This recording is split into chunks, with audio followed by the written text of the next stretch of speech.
Welcome to boxing and BS. Gloves up, mouths running, put that heart to the test. Touch gloves, then we talk slick. West side, gym with chain link. Scuff floor, little blood drip. Old coach saying bend, don't flinch. Hand wraps hanging like gang flags. Mitts pop, then we half laugh. Heard you legendary on the timeline. In real life, you just hashtag. They bet bread on a big bark. Phone out, trying to make a clip spark. You post rounds, we post rounds. One gets views, one hits jaws. Welcome to boxing and BS, where the hands speak louder than the flex. All that talk better back it when you step, cause in this ring we don't care about your reps. Welcome to boxing and BS, where the sweat write truth on your chest. Run your mouth, then you better run your legs for the bell ring now, then you meet that test. Cardio killing that clown talk. Last lap, see who still walk. You skip rope for the TikTok. We skip rope till the lights dark. Big chain, but your chin weak. All cap, you just big tweets. You shadow box in the Gucci belt. Before quick when the leather felt. We got bruise bags, split lips. Real love in the rough gym. Trash talk, then we touch fists. Same one swinging, gon' hug quick. That's culture, that's contrast. Real skill, not a fake stat. West side with a smoke at.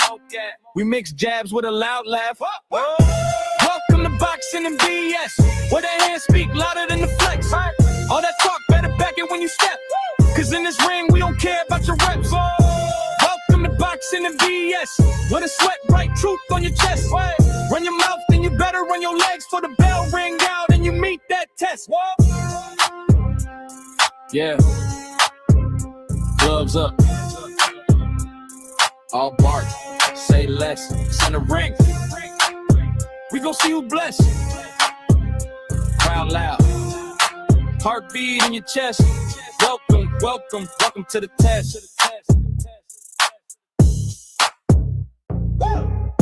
Welcome to boxing and BS. Welcome to boxing and BS. Welcome to boxing and BS.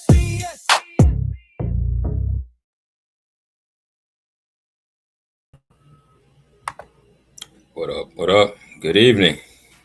All right. It's been a minute. I know, but real life comes first. But I'm glad to be back on here with y'all. See my boy Sarada in the chat. Salute to you.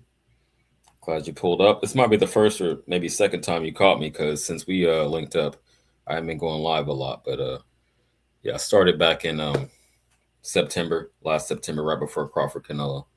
So yeah, I had to ride that wave, and hey, so far so good. As long as I can be more consistent, I want to take some time off.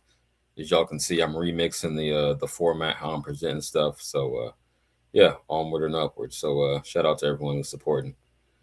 Hey, maybe the the intro isn't everyone's cup of tea. I like it, a little bouncy beat. It's only 2.5 minutes, but hopefully y'all come back in. I seen we had 5 in here earlier. Let's get the numbers back up. But yo, given that I've been off for such a long amount of time, we got a lot to talk about, right? A lot of shit to discuss. I ain't even spoke on Shakur Tio. Not that we're gonna lead with that, but that's how far, it's been a couple weeks. So yeah, I made my predictions, I collected my change as I do. Yada, the $1 million man, CJ DiBiase, struck once again. 1,500 on this one. So when it was Canelo Crawford, not to pat myself on the back, but I will.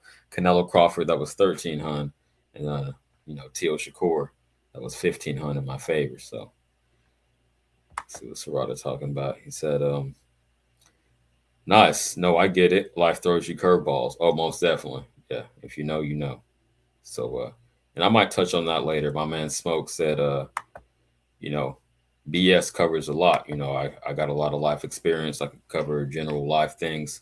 It's kind of like we do over on Marco. We get in all types of, just basic barbershop talk. So I may touch on that later. He said I should put it out there. It might help relieve some stress, because I've been pretty much taking that for the past couple months. But no, first and foremost, we're here to talk boxing. So show my man Serrata one more time before I get into the content. Says that was a hell of a bet for you, bro. You had big balls on the Canelo one. The T.O. Shakur one was a given. Yeah, I agree. I was surprised. Oh boy, took that bet. Shout out. I think it was Rob the Barbarian over on Marcos, but yeah, I got that one. I feel you.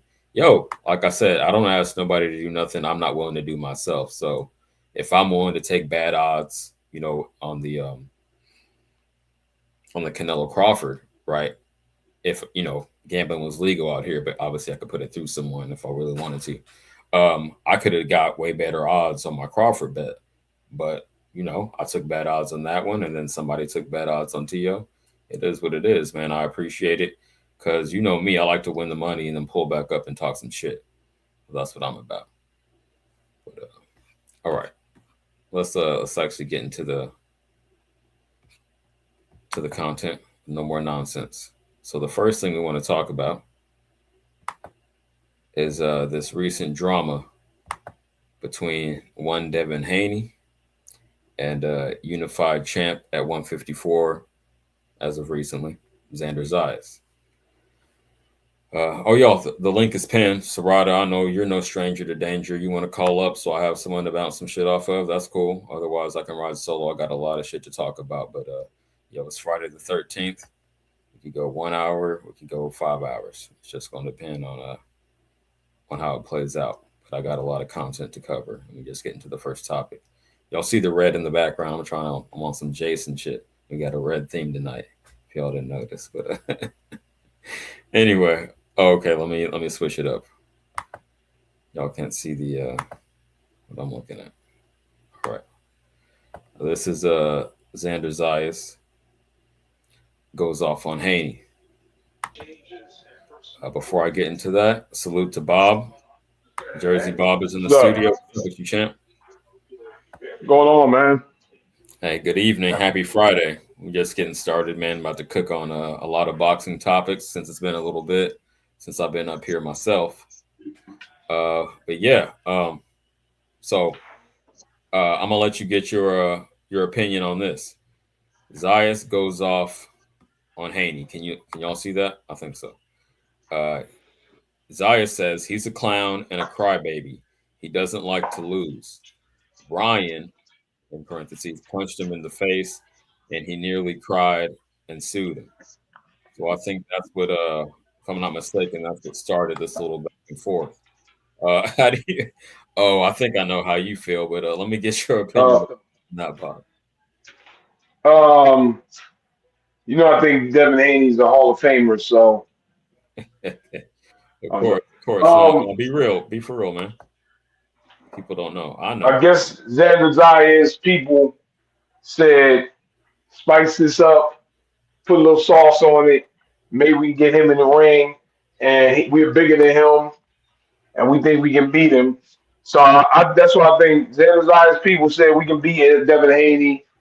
So put some statements out there and try and get something started so we can get him in the ring. That's what I really think is happening. Um, yeah, that's how I see it. They think they can beat Haney for sure. They see something, they're like, we can beat him. Let's get him in the ring now. Bring him up to 154. Okay, interesting. Okay, I'm thinking about this in real time. What you just said. I don't know, champ. I mean, I'm not saying like I'd have that closer to a 50-50, saying that's not a fight I would bet on necessarily. I think it might be boring. Then again, I was wrong. I'll say outright, I was wrong about Shakur Tio being boring. That was more entertaining than I thought it would be. But no, yeah, Zayas and Devin, I don't see anybody initiating. Like it required. I know Mo got try to get on my helmet for this. I didn't say that Tio had to initiate. I said if someone was more likely to be in the middle, it would be Tio. And granted, Shakur, shut out Jersey, he was right there with him. He wasn't quote unquote running, as motherfuckers like to say. If you don't just fucking let your head get knocked off. No, he wasn't running. He was controlling distance and he was popping his, snapping his cabbage back, as Marco would say. But yeah, man. As Uh, far as Haney, so, let me land real quick. As far as yeah. Haney and Zayas, okay. Well, see, I'm not putting. I think it's too much sauce because Haney had exactly one fight at 147 against the perceived man at the division, and he washed him up, right? I know people don't not everyone likes his style, and I'm not a huge fan either, but he's been getting so much hate. Y'all are converting me, like the haters are converting me slowly into a Haney fan. I mean, it's not too hard. First of all, Bill's from that Big Bay area, East Oakland, where I'm from. I know Devin was raised in Henderson, Nevada, but that's just one generation back. So I'm gonna say this. I'm not gonna demand that Haney move up immediately because he just got to 147, beat that dude. I'll look for him more to unify, but maybe, I mean, he's had a lot of big fights, right, already, like high profile fight main events. So maybe he is just looking for a bigger fight, and maybe he would do it, but I wouldn't bet on it. You feel me? Well, I feel you, but I'm just looking at Zaya's perspective. Nobody's afraid of Devin Haney. I don't. The Haney fans. There's nobody out here like I'm scared of Devin Haney. He's not afraid of him. That's what I'm saying. He knows he Okay. just went up to 147, and yes, he want to bring him up to 154. While he barely been acclimated at 147. So that's why Xander Zayas is like, let's fight. Because he like Xander Zayas, I'm sure if you ask him, he 100% confident he beats Haney. He's not afraid of that fight at all. He was signed for that fight tonight. So All right. that's what I believe. He would if they said you can have a fight, he'd be like, I'll take it because he's gonna be like he can't beat me. No, So and you might be that's the way right, I'm but I looking was at just it. no, I feel you, Bob. But I was speaking more Yeah. to the likelihood of it actually happening. I'm like, he probably wants to settle in. He's finally probably comfortable at that weight. So, well, we'll see. I wouldn't be against it, but let's Let's keep just moving be on. honest. Go ahead. Haney's talking. Haney don't want that smoke. Haney don't want that smoke at 150. He's just talking. If they put the contract on the table, you saying he won't sign the contract. I'm saying that straight up. Haney will not sign that contract. I'm glad you pushed it in that direction. That's exactly where I'm going. So this is the next slide. I hope y'all can see it big enough. I'll read it off. This was Devin's response. So we had Zayas, pretty much talking shit, saying that Ryan jawed him and all this shit. This was Haney, the old adage, this Gen Z adage they've been saying for the past, I don't know, 5 to 10 years. They say everything but let's fight. Okay. And then Zayas responds to that saying, relax, quote unquote, diva. My focus is getting the third belt from Kelly, but we already told your daddy if that doesn't happen, we'll be happy to put the one back on your record again, referring to the loss that was ruled a no contest because of the shenanigans. So okay, so far you bet you have the same opinion. Just Zayas is with it and Haney is just talking. Is that your position, huh? That is, man. I mean, Haney, like you said, everything but let's fight. But did Haney come out and say, I will sign that fight if you offer me the contract? We're gonna keep moving on down the timeline. I'm just going in chronological order. I'm trying to, let it play out. Again, we got a lot of stuff to Yeah. cover. Yo, shout out No, Serrata. Hey, hit that link, Serrata. But that's funny as hell. He said red light special. Yeah, man. I don't think the fight's going to happen just like you don't think it's going to happen. Uh huh. So that's just the truth. The percent of that happening is 10%. Talk about Okay. next for both of them. No, that's real. Fight's not going to happen. We know it. I would like to see it happen, and I really believe Now, Xander Zayas wins the fight easy. okay, we gonna cap the little saga off with this. This little back and forth, since this is what the fighters do nowadays on social media. Um, Bill, of course, Bill Haney had to put his spoon in the pot and stir it up. He said Xander is food, no pun intended. He's a great fighter, but he is food to us. That's Bill Haney on Xander Zayas via the boxing voice. Oh yeah, everything I showed tonight, fair use. We're just commentating on it. Okay, so we're just giving our opinion on the latest happenings in boxing, fair Yeah. use. But Bill, okay, I know it wasn't coming from Devin's mouth, but Bill is the mouthpiece. He's the pallbearer to his Undertaker, and Undertaker just gets in the ring and does his thing, bars. But so do you think they're serious, or you think they would duck it? Like I if think the they would duck contract it. was sent, if the contract is sent today, you don't think they'll take it seriously? They'll just like find a way to wiggle around it.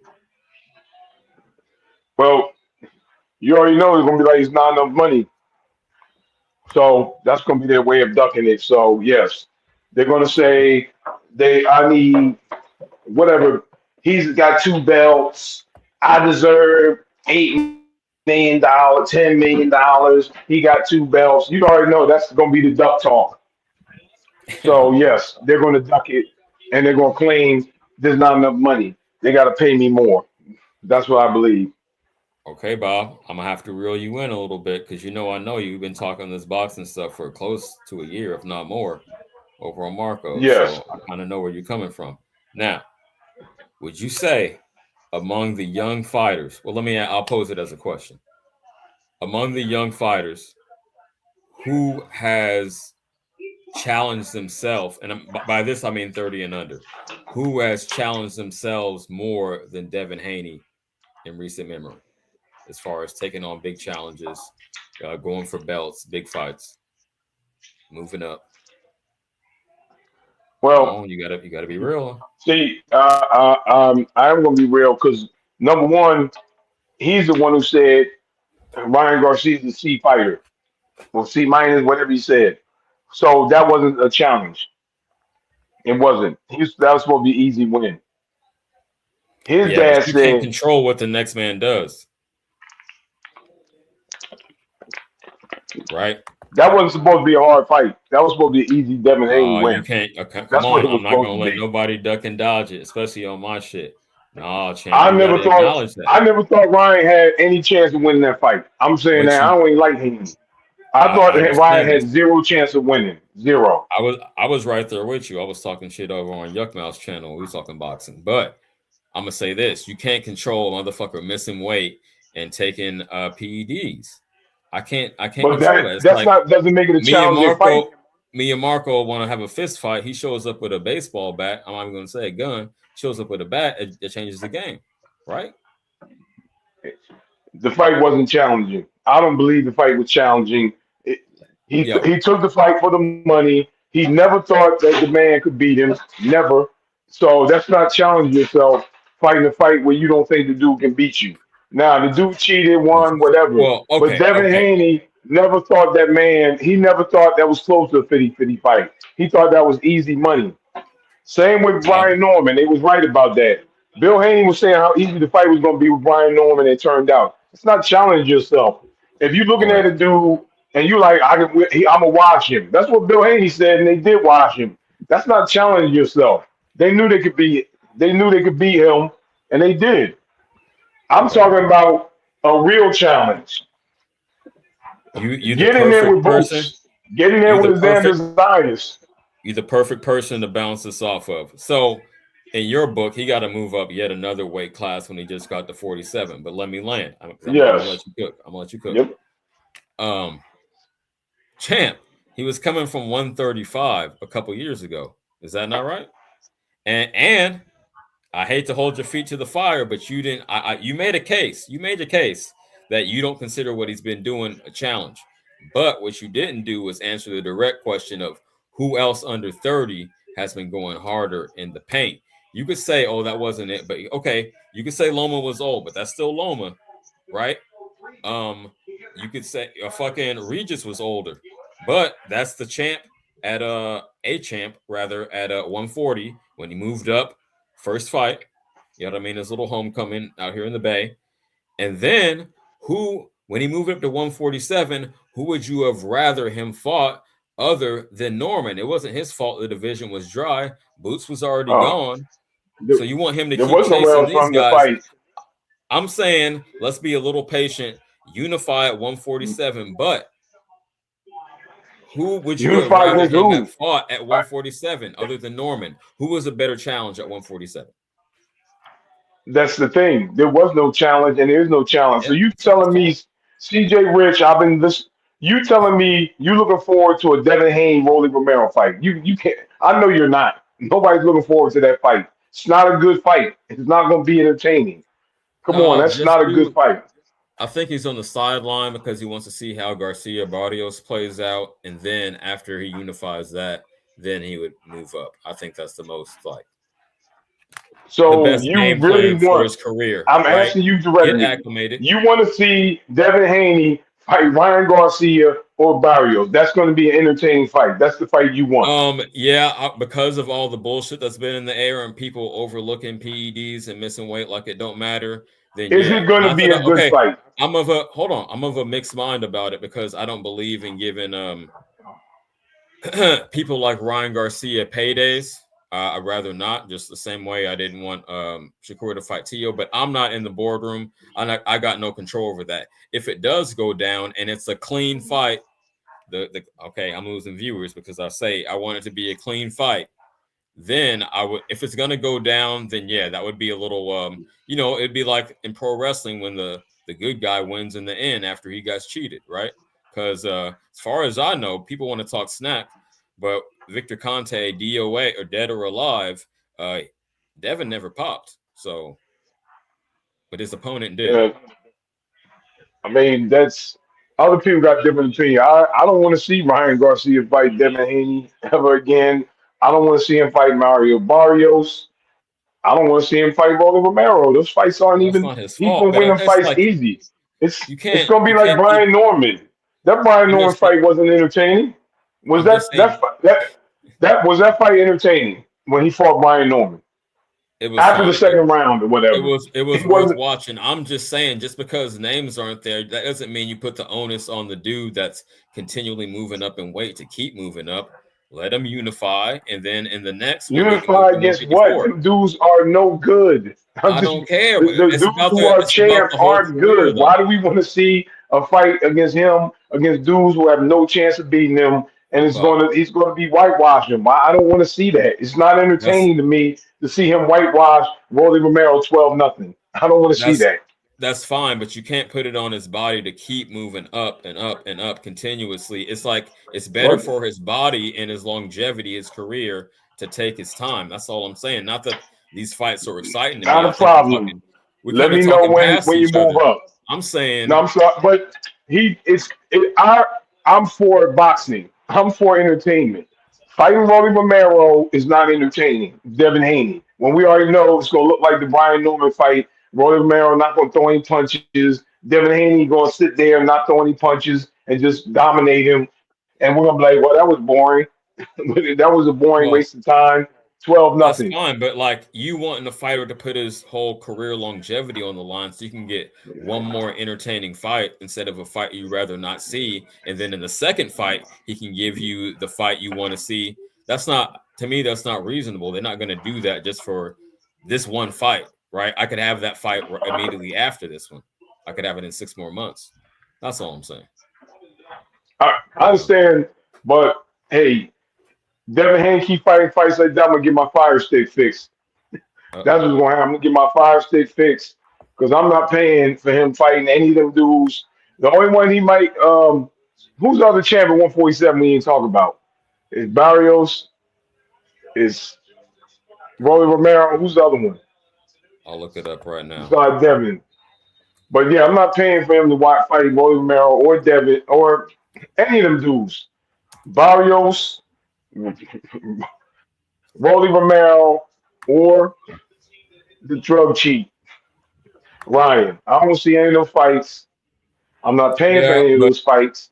but think about the I market in I might the watch them, story. but I ain't paying for them. The story is there if Ryan does win, which again I'm not even picking that fight right now. But if Ryan does win, the story is there for him to get his little revenge. So I'm sure that's something to Yeah, consider. I mean, I'm looking at rankings yeah, right I'm now. sure they are, and other people might be like, I'm just not interested. I'm sorry, I have no interest seeing Devin Haney and Ryan fight again. I'm good. The first fight, which I didn't think it was a great fight to me. I enjoyed it. I'm being serious. That was an enjoyable fight. I'm really serious. It was really Well, enjoyable to see Devin hit the floor. I really you enjoyed enjoyed that the fight. I knockdowns, don't want but to see it again.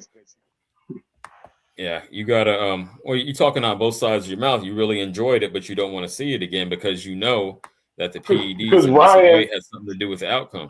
Is that true? when we went, honestly, the night of the fight, I was telling my son and other, we had some other. I'm like, man, Ryan has no chance. So when he came out and dropped Devin, I'm like, whoa. I was like, yes. Because I went in the fight like, man, he has no chance. I thought he had no chance of winning. I'm not, I'm not saying, I didn't say he had zero.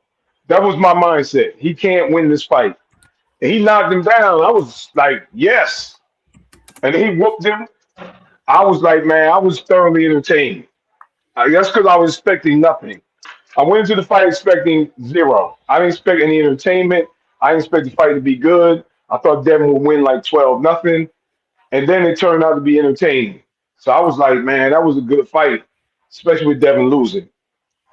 Going That's into the fair. next fight, I don't see any way Ryan wins. So I don't want to see it.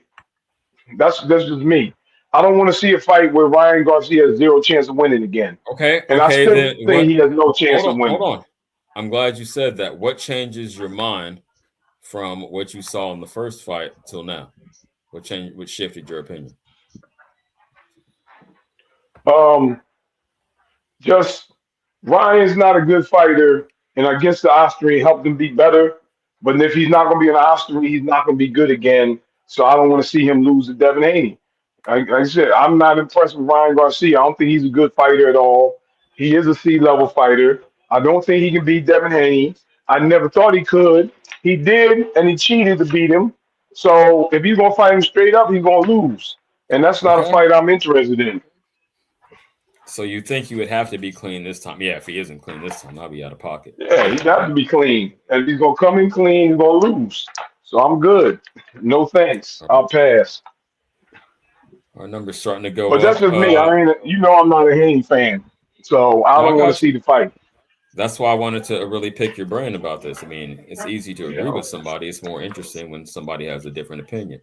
What's up, Kalia? Come Yeah. out to you. But We like I got said, I can see people like I want to see the fight. I understand people, boxing fans like I want to see the fight. I just ain't one of them. I don't want to see it. I'm good. fair enough. Only reason rather I'm against it is because payday for shenanigans. I don't support that shit. But okay. Well, We letting this great clown get segue. a payday off a loss. Now we before we segue, we letting this clown get a title shot off a loss. That shouldn't happen either. Yeah. But No, absolutely not. but it But you is. know, it's about the money. It's about who's marketable. So, but I'm right there with you, champ. But yo, I didn't even know I had to set it up like this because let's see here. I got to change a little layout. Boom. Here we go. Next, I want to talk about this upcoming fight. Y'all see this? This is Barrios defending his title against Garcia. Oh, before we get into that, to answer your question, Jersey Bob, you might have been talking about Lewis Crocker is also a champ at 147. Is Oh, that correct? now Haney Lewis Crocker. I bet I've seen Crocker once.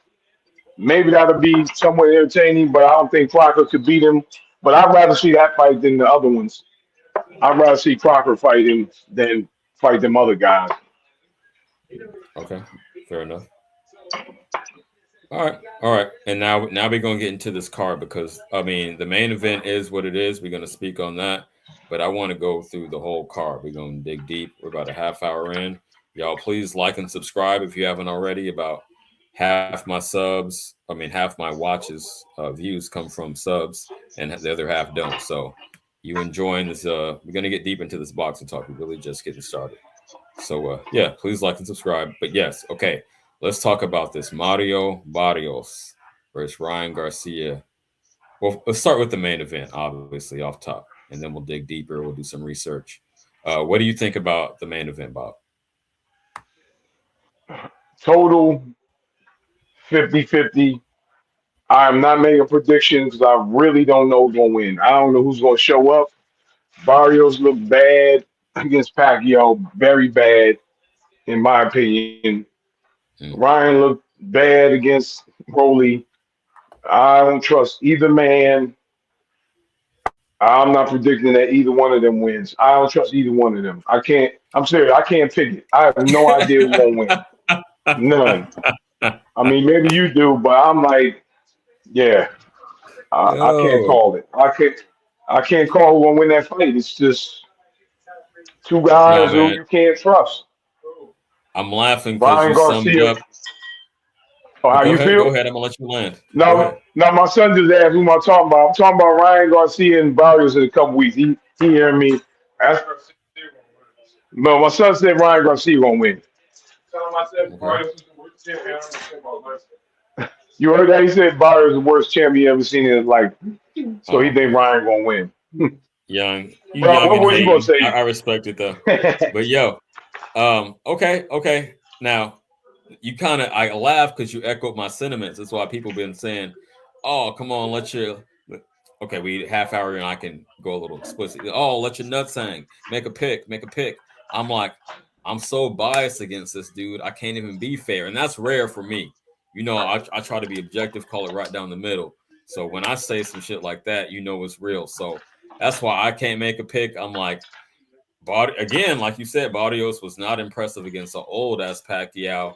Ryan Garcia got no skills. Victor Shell might get lucky with the hook or might get outboxed. It's like fuck it. I don't even. I'm gonna watch it, obviously, but damn, I'm not. I'm not really giving a fuck. So I'm right there with you, Bob. I don't want to make Yeah, a pick. and if anybody's betting on that fight, I'm being serious. If you bet on that fight, you might have a gambling problem. If you're betting on that fight and you're putting your money up, you really might have to get some help because there's no way that if people are being honest, there's no way they like I'm confident picking one of them guys to win that fight. Right, right. I Not feel you. off their last recent performances. Not at all. How could you? How could you? If I we hear recap people the again, narrative. I've been hearing the narrative thrown around that, oh no, Ryan's focused. How the fuck could you know? How could you know with this dude that he's dialed in? So, yeah, I don't have box record in front of me. When's the last time Ryan Garcia won a fight? It's well, like two actually, years ago. one, and it stuck. Hold up. When, Hold and then when's the last time Barrios won a fight? He had Well, two draws. more recently. Okay. Okay. Let's see. Good, good question. Oh. There you go. So if we look at Ryan that, Garcia look at the before. dates of their last two wins, and then somebody gonna come on here and be like, "Well, I'm putting my money on." Man, that's what I'm saying. You might have a gambling problem. Let's see. I'm not trying to log in the box rec. Oh, no. Normally they let me Oh, see all the shit without. Okay, we might get to that later, but okay. I mean, good question. all right. Wait, Barrios has had I some got to draws, but grab my computer. Ryan Garcia been looking like I'm shit. grabbing my I said, computer. Maybe I can okay, find it. okay. But yeah, Y'all keep feel going. free to. My bad. Okay, I will. I will. Y'all feel free to hit that link. Come on, Sarada. I see you. Kalia, you've been. Not Kalia. It was Clarissa been up here before, but you can too. You got your own channel. Obviously, you ain't afraid to pop out. So, but shout out to y'all in the chat, whether you choose to hit the link or not. But okay, numbers going up. But yeah, I might log in the box rec later. But just off top, spitting. I'm seeing What if did I I say can about pull it up. Ryan? But keep going. Okay, I'm gonna keep. Yeah, He's it's, a it's drug perfect cheat. because I think Maybe I that's think what you said, about the but time. About the time I stop rambling about this Garcia shit, you're gonna have the answer. So it's perfect. Let's go. Tag team partner. So last four fights, if I do recall, he quit versus Tank. You know, he fought yes. Duarte. Did the Victorville shell essentially turned his back on some illegal shit because really you can't fight with your back to your opponent. It was very borderline, but he was the A side, so they gave him that. Duarte was trying to go to his body, but it just wasn't enough. He didn't have enough sauce on the punches. Then missed weight and cheated Devin Haney. Yes, yes, okay, this is all true. Again, somebody Yeah. stop me when I'm lying. If I'm lying, and if you disagree, hit the fucking button, hit the link. It's up there for everybody. Um, and then in his last one, he fucking lost. He got upset by fucking Rolly Ramirez. So that's four fights deep. That's a big enough body of work for me to say fuck this fool. But then again, Barrios, he ain't the man. If I had, okay, I'm glad I thought about this while you're looking that shit up because if I had it back against the wall, gun to my head, I would go with Barrios because of what I just outlined. Yeah, Garcia been on some bullshit for 4 fights, and if I lied, y'all tell me in the chat or hop up. Tell me where I'm wrong, Okay. man. Say today's date again. What's today's date? The 13th is Friday the 13th. We have in this blood red In stream. You feel me? 2026. Let's Ryan go ahead. Garcia's last win, 20. December 2nd, 2023. Come on. December 2nd, Wow. 2023. That's the last time he won a fight. Okay. Almost a year and a half. I'm Yeah, that's very interesting. And who was his opponent? look up Barry. That was Duarte, the knockout. That was Duarte. Yeah. All right. Cool. Cool. Okay. I remember. And as you said, lost the fight before that. But yes, December 2nd, 2023. Let me look up Mario Barrios. See the last time he won a fight. Okay. You got it. Cool. Cool. But Take yeah, your time. that's what both of them Yeah, but haven't won. that's why. Go ahead. Mario Barrios. Let's see. Pull this up. 29-2. All right, Mario Barrios. Let's see. His last win was let's assume it was May 4th, 2024. Okay. Fabian So Andres Medina. He won unanimous decision. so almost two. So So almost two. So almost 2.5 years. Okay. Interesting. coming up on Yeah, man. It's yeah, not the coming up on 2 years before the last time he won a fight, and Ryan's even longer. And then, like I said, people are like, "I'm putting money on these guys." Nah, uh, not yeah, me. dude. Dudes But are I'm not hyped a up, man. gambler. But Yeah, yeah. nah, I'm not. I don't trust either guy. I don't know who's going to show up to fight. Okay. Hopefully, No, they I both feel make you. it to the ring. Both It's are the hard to trust. 21st is Now next that was week. yeah, that was your overall point. Exactly. A week from tomorrow. So we got 8 days, champ. And it's we're gonna keep cooking through the card. But real quick, I want to shut out the chat. Rand Show, I haven't seen you around here before. Salute. Please subscribe if you're not already. He says, I has Ryan by robbery decision. So you think A side politics will play into it? See, I like to call shit like that after it happens. Like I know it's deep in boxing, but I never make a prediction based on it's gonna be some bullshit because it's just hard to tell. Sometimes it is, a lot of times it is, but I'd rather make that call after the fact, if To the that makes credit of sense. boxing, they didn't rob Rolly. That they did not. Rolly Oh got the no, clear not at all. decision over Ryan. Well, he's still younger and more marketable, a better mouthpiece than a Barrios. So I mean, all these things weigh in, right? But okay, Yeah. that's cool. That's cool. Now, I do think, to your point, Bob, that's an underwhelming main event, which is why they stacked the card. I don't know. I wish I could find a better image. I don't know how well y'all could see this, but we're going to go through the undercard. The co-main is going to be Gary Antoine Russell versus who Fun Truck recently put me on to with some film study, Andy Haroka. Do you know a lot about these guys? Do you want to speak on that, Bob? I don't really know Hiroka, but I think a lot of Russell. I think he can be a champion for a still number of years. He's gotten a couple questionable knockouts. Remember the stoppage in the 12th round? I don't remember who he stopped. Supposedly stopped. They stopped the fight to keep his knockout Mm, streak going. okay. I believe that was on Showtime. But he was gonna win that fight. But I like him. Uh, he lost a tough decision, but he came back to win. I don't know much about this other guy, but I think that Russell sparks him out, gets him out of there 6, 7 rounds, and sets up some real big fights. This is it for him. He can go one way or the other. He can be a regular guy, go and be on the pay per view and start making some real money. I bet on him knocking this guy out and getting some big fights. Okay. I hear you, but No time like the present. So since you said you know Russell and you don't know Hiroka, right? So I'm gonna do No. like Fun Truck did a couple nights ago, and I'm gonna say fair use, and I'm gonna show y'all some of Andy Hiroka. We're gonna do film study together. I like to do it like that. Give me just 1 second to adjust. Okay, we get this one up here. Up. Y'all see it? I'm gonna blow it up. There we go. Let's watch some. Again, these are highlights, but it'll give you a taste of what he could do. I like his. Let me say this before we get started. I like that he can fight in multiple ways. He has a good punch variety, good punch placement. Not ideal, but with the volume, he has good enough punch placement to really get you out of there. And footwork. So let's peep again. Yeah.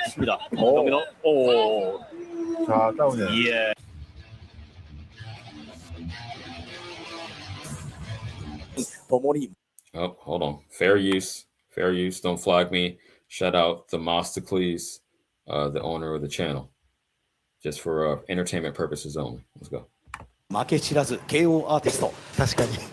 さあフリッカーのジャブ放ちながら、さあぐいぐい前に来る。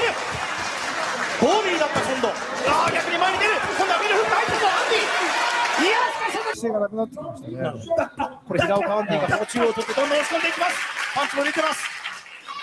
レイガさん、流れ確かに変わりました。そうですね。ちょっと守ることがね佐々木選手多くなってきましたね。ストレートを取ります。おおまた佐々木が押してくる。右入れた効いた効いた。右のスマッシュ入りました。平岡アンディ。2フック効いた。さあついにダウンを取りました平岡アンディ。第7ラウンド。レイガさんどうですか。まだダメージはそんなないかもしれないですけど、そうですか。ここでまたちょっとね試合が変わりそうですよね。さあ気合を入れ直しました。その時右のフックで2つ目のダウンド。テンプル捉えました。関根さん効いてますね。効いてますね。でも目は死んでないですね。確かに20歳の佐々木仁ともに負けなしです。20秒佐々木踏ん張るか。左フックうわっと膝が一瞬がとらった。ここ無理にいくらの声もありますが、ワンツー顔面だ。向きになっているアンディをなんとか捉えた佐々木仁。急に入るので嫌ですね、相手選手からしたら。入江選手当然これ平岡アンディがさあここでダウンを持ってきた。立てるか。立てるか佐々木仁。立てるぞとレフリーでアピール。しかしこれ以上は無理。レフリーが判断しました。レフリーストップ。テクニカルノックアウト。平岡アンディついにベルトを巻きます。使って遠かった大台につきます。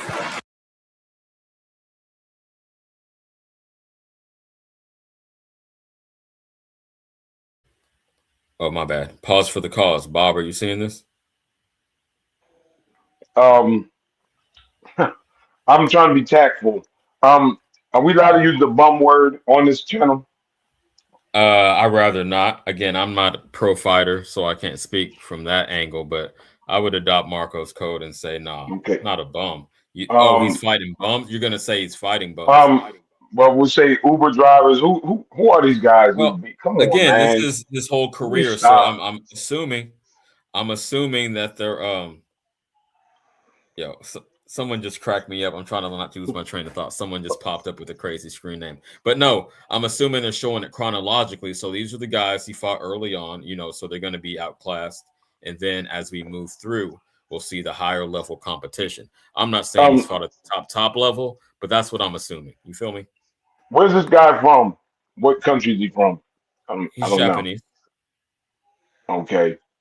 And we're sure he's not the same guy Brian Norman knocked out. Let me be a little racist. Not at all. Not Nakatani. That was funny though. Okay, while you're cooking on that, I gotta welcome my man to the stage. Shout out to, I think I know who this is, the Torta Taker. What up, Dorada? Oh, what's up, CJ? What's up, Bob? Oh no, it's Koki. Okay, shout out. Yo, what's up, guys? How you doing? Nah, I just taking on my name. You know, we had a discussion about big women, and I feel like I'm one of the best. Yo, One of the best at taking them. we got to discuss that backstage, but I mean, we could do it. But like my story, I want to share with you. It's too deep, man. Yeah, but I like the discussion, man. Andy Roca, I think he's a potential, potential upset, right? But I favor Gary Antoine Russell only because Gary Antoine Russell has seen better competition. Okay, so you leaning, I won't say resumes specifically, but more acclimated to a higher level of competition. Yeah, but I gotta say, I made the same the same mistake, but Matthias, goes hand in hand, right? But I made the same mistake with Matthias because Matthias had a better resume than Dalton Smith, and we've seen what Dalton Smith did to Matthias. Absolutely, yeah. So you can't always rely on that, and I think Shelton. But I mean, it seemed like Dalton Smith was fighting a higher level of competition than these guys he's fighting. Yeah, I could say that again. too. Again, we're going through it slowly. It's not the bad, end. So man. give it. We're only a couple minutes in. Right. I'm going to play for some more. But I know it's early, man, but these guys look bad. He's fighting. Hey, Koki, you're not out running the streets no more. You're almost 40, huh? Yeah, but I'm just a good guy, doing all the good things. But yeah, man, in Japan, the 147 division is not that developed. So a guy like Jin Sasaki, he, that's like the highest level they could get at that weight class. Yeah, I got it mixed up. Okay. Yeah, so I agree with Bob. I feel like these guys that he's gonna see, it's not his fault. It's not his fault. His country's not developed in that weight class yet. But I think he's a good fighter though. I like Andy Hiroka. That makes sense. And I'm more looking at, I'm the eye test guy. I'm not, again, it doesn't matter who you do it against, but I'm looking at his tools, the punch selection, how dynamic he is, how he can move around and like befuddle the opponent and set traps and shit like that. So I'm more focused on that. But let's continue to cook. Shout out Koki for popping out. Jersey Bob, we rocking steady. That's what I say in your era. パシフィック、そして日本2つの頂点。第11ラウンド1分58秒。レフェリーストップ、テクニカルノックアウトで平岡アンディ。ついに WBO アジアパシフィックと日本。 을 하고 있고요. 예, 말이 다시 한번 들어가 보는 정윤호입니다. 너무 손째. 히라오카가 욕심을 좀 부리기 시작했어요. 네, 정민호 선수 스텝을 밟는데 안될 것 같아요. 아, 그러면 예. 지금 버리고 있는 히라오카하고 아파치도 히라오카가 저렇게 편안하게 접근하게 해주면 안 돼. 정민호 선수가 전부 앞면으로만 가요. 네. 크로스 상황. 따라갑니다. 히라오카인디 기회를 포착한 걸로 보이는데요. 짧은 펀치 상대의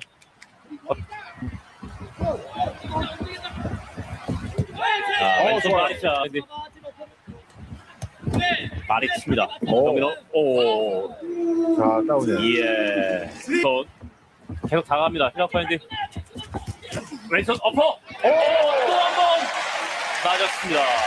아, 레프트를 얻어맞았어요. 예, 경기가 이렇게 끝이 났습니다. 자, 안타까운 순간. Hold on, Bob. I gotta touch my soundboard for the first time based on that because it's fitting. It's very fitting. Are you not entertained? Are you not entertained? Is this not why you are here? How you feel about that, champ? I couldn't hear it. Oh, it didn't work? No, I didn't hear anything. Oh, I was Kofi, you testing still it out. there? It was the old boy on Gladiator saying, "Are you not entertained?" I'm surprised. I got it turned all the way up. Oh yeah, I heard it. I heard it on my end. Oh no. Yeah, I didn't hear on my end. All right. Hit it again. Let's try it again. Fuck it. We in the lab. Are you not entertained? Are you not entertained? Is this not why you are here? I couldn't hear it. You heard it though, Koki? I heard it. Yeah, it could be. Are you on your phone or I'm trying to figure out what the difference is. I'm on my phone. Okay. I'm on my phone on too, my but phone. I'm not using the app. I think Marco said, or somebody said it yesterday. They said, if you download the app, that won't happen, like stuff like that. Okay. But I don't know. I never downloaded the app. All right. I don't even think they got it for Android. I ain't even peep. Yeah. But But hey, we doing yeah. this shit live. But before you continue, I'm gonna let you go. But I gotta say this. Well, it. It's a fight. So whatever happens, happens. We're doing this shit on the fly. I don't give a fuck. But okay, what you got to say, Koki? Oh no, I like his style. You know me. I like pressure fighters. I like guys that go for the kill. But there's little flaws that concern me with Andy. Is when he throws that right hand, he tends to bring that head. He brings it with him to the opponent.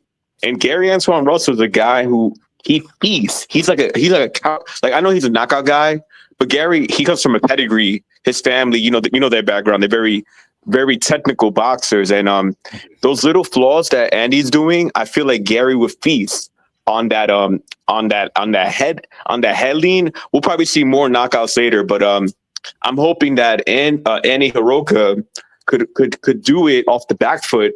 Like, what I mean by that is Andy become the counterpuncher himself instead of coming forward, putting the pressure, going for the kill. Maybe he could do it going back, because he's not a short guy. I think he's like 5'11", and I feel like if he's able to like use some reach and set Gary up instead of come to Gary, because I feel like if he comes to Gary, it'll be Gary's fight to win. Okay, I feel that, and that's what I was trying to, before we even started the highlights, I was saying I see him being dynamic. He can fight in different ways. It's not just one approach all the time. So that's highly possible. I'm glad you brought that up, champ. All right. Without further delay, let's continue.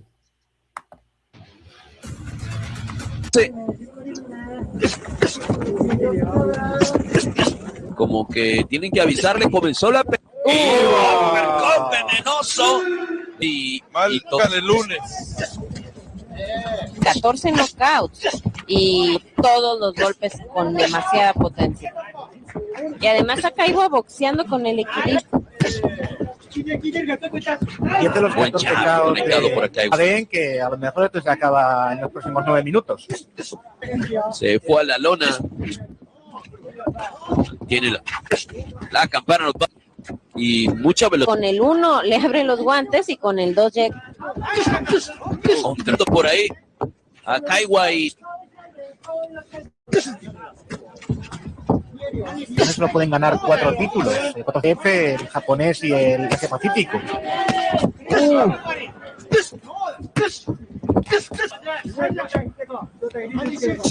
Trabaja la velocidad muy diferente. Este round y con una buena derecha. Iraoka.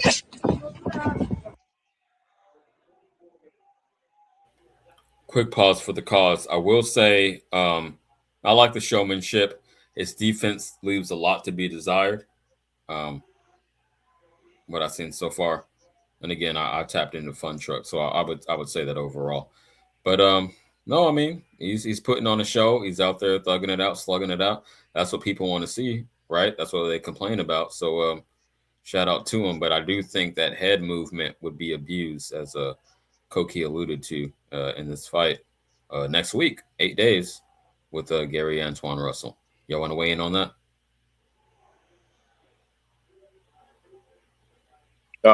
Well, Andy, something I'm worried about too is he seems like he has very natural gifts. Like, he seems like a heavy-handed guy, right?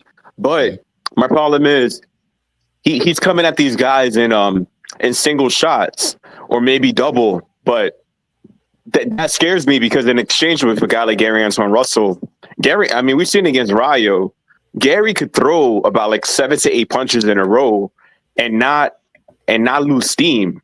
I feel like Andy, after he throws 1 and 2, the first 2 are going to be his hardest punches, and then the next 3, 4 may lose a little steam. I feel like in an exchange, it may. And what's funny, man? I want Andy to win. I want Andy. I'm rooting for him. Like, my heart is telling me, come on, Andy, let's go. Let's do the upset. But everything points to Gary's advantage, just based on his style. Yes. Yeah, I'm right there with you. Great boxing minds think alike. So you're able to separate the head from heart. And yeah, last time the people was on Andy, and I was right there with him. Shout out Andy Cruz, but it didn't work out. Not that that has anything to do with it, but no, I feel you, champ. I would like him to come up. We don't get that many great fighters from Japan. I know Inoue is riding high, but he's over 30 now, so who knows? Real quick, while it's on my mind, shout out to Shane. I can't believe a couple things in my life I never dreamed I would be doing. First of all, having a YouTube fucking channel. I never wanted to do this, but I'm enjoying it. It's fun. But second of all, telling y'all that Macaulay Culkin's brother sent me 2 T-shirts I just got today. One is the Tyson. I might pull him out.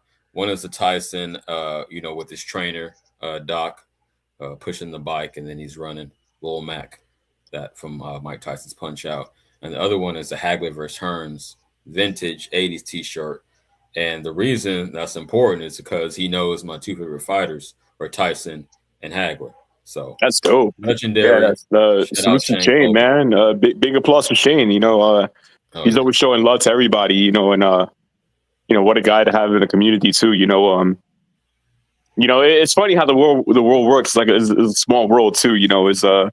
Marco knows this guy, and now you know him, and so you're gonna end up in New York, man. Shane, Marco, and I are gonna bring you out to New York, and we're coming out hopefully this summer. But yeah, man. Yeah. Real quick for Shane. Yeah, is Shane in the chat? If he's not, I'll post a link to this live so he could check it in the Discord. Yeah, please post that in Discord. I did it earlier, but not since we've been live. I probably should have done it closer. But, yeah, for sure. Yeah, I would appreciate that. Again, we've like an hour in and just getting started.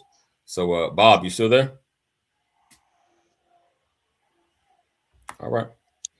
All good. Shout out Koki working behind the scenes. Y'all feel free to hit the link. I see it's a few people in the chat. We're going to keep pushing. Yeah, real quick before I continue, I want to say, I know I've been the opposite of consistent, again, real life, but I got, I'm remixing the shit as y'all can see. It looks completely different than it used to. So, yeah, man, I'm here to stay. I'm going to be here more days than not. That's the plan going forward. I don't see nothing getting in my way, man. I'm locked in. Seeing life in a different way, man. So, and then the background looks cool, man. Yeah, I appreciate it. Let's take this down real quick. Let me see if I can do this right. Oh shit. Yeah. Oh shit. I'm glad you brought that up because obviously it's some AI shit. But I'm using AI more and more, and y'all gonna see this as we go through this stream. I haven't really gotten to it, but I said make a rotating ring, so they make a circular ring. That shit is spinning around with the bro. That will box would probably look like that in the future or some shit. That's what I was thinking. I was like, yeah, we moving forward, man. I was thinking of some futuristic shit. We're moving boxing forward. Yeah, it's gonna be spinning around. They start controlling the gravity levels and shit. No, but if you remember, I think it was the Times Square fight. They was like, oh, Turkey or Zuf or somebody about to have a rotating ring, and I was like, come on, champ. No real shit. So that stuck in my head. That's where I got that concept from. So I put it in AI. Some fucking John Cena title belt type shit. I'm over the top rope. Oh man, that's crazy. Crazy. Yeah. But salute. I'm glad you appreciate it, champ. I'm gonna post the link real quick. I'll be right back. For sure. And while you do that, we're gonna do this. Ohashi, después del boxeo. Hiraoka está ahí, tipo de ritmo, pero buscando el. Es que acá igual tiene un problema. Ahora. Y recibe la mano izquierda nuevamente. Tremendo eso. Tremendo. Las dos cosas, Toyoka. Oh, cuidado que llegaba ahí, pero no sé si tenga lo suficiente como. Y se mueve, 2, 3 y se mueve parado. Baile, pero. Y segundo, como yo he visto a la fanaticada. Sí, cuando conecta bien, el tipo pega. Pero adentramos a la segunda parte del Mopoca. Después de esta al final, round 10, 11. Fair use. Just doing commentary for entertainment purposes only. Shout out Hiroka and Akawa. Viernes. A Japón, Oka con todo, está en problemas Akaiwa. Y esto dice, no más, boleto. Y le da.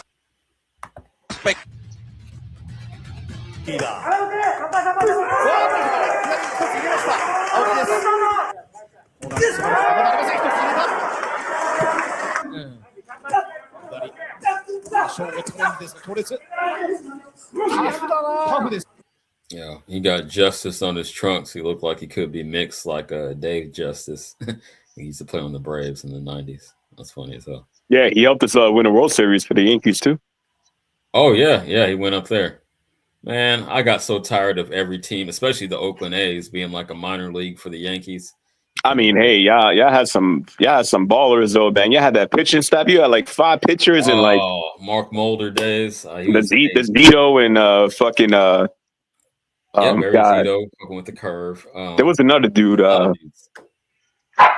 I can't remember off the top of my head, but like when we was on that 20-game winning streak, them days we had the pitching staff. I remember that entire summer, man, because it was like Barry Bonds was trying to break the record, but then the Athletics are like, nah, fuck Barry Bonds. We're going to go to the playoffs. Man, shout out to the A's. They're definitely a dollar Oakland fucking team. I mean, they playing up here. They're playing up here now. I might have to catch a game. Yeah. It's sad to me. It kind of reminds me how these Seattle Sonics went out of the Seattle to, it's like these classic teams being so much to the city. And the guy for me from New York, I identify Oakland with the, Athletics. Right. None of the teams play there anymore, right? Just fucked up, yeah. 5 to 10 years ago, we had the Raiders, the A's, and the Warriors. Now none of them play in Oakland. Yeah, man. Shit. Remember the Warriors, man, the old school Warriors with Baron Davis. Yeah, I remember that shit. That was exciting times, man. Yeah, man. Karolinko's life. Remember Karolinko? Shit, hell yeah, man. She was nasty. Yeah, came baseline. Oh, man. Yeah, Bob woke up. We're talking a little basketball. Bob will hook this game up. All right. Yeah. All right. We're going to keep cooking. Shout out to y'all. マニーに一つ入れた平尾カンディ。うわ、かなり強いパンチ食ってきます。じゃないと、入れた。そう、出ましたね。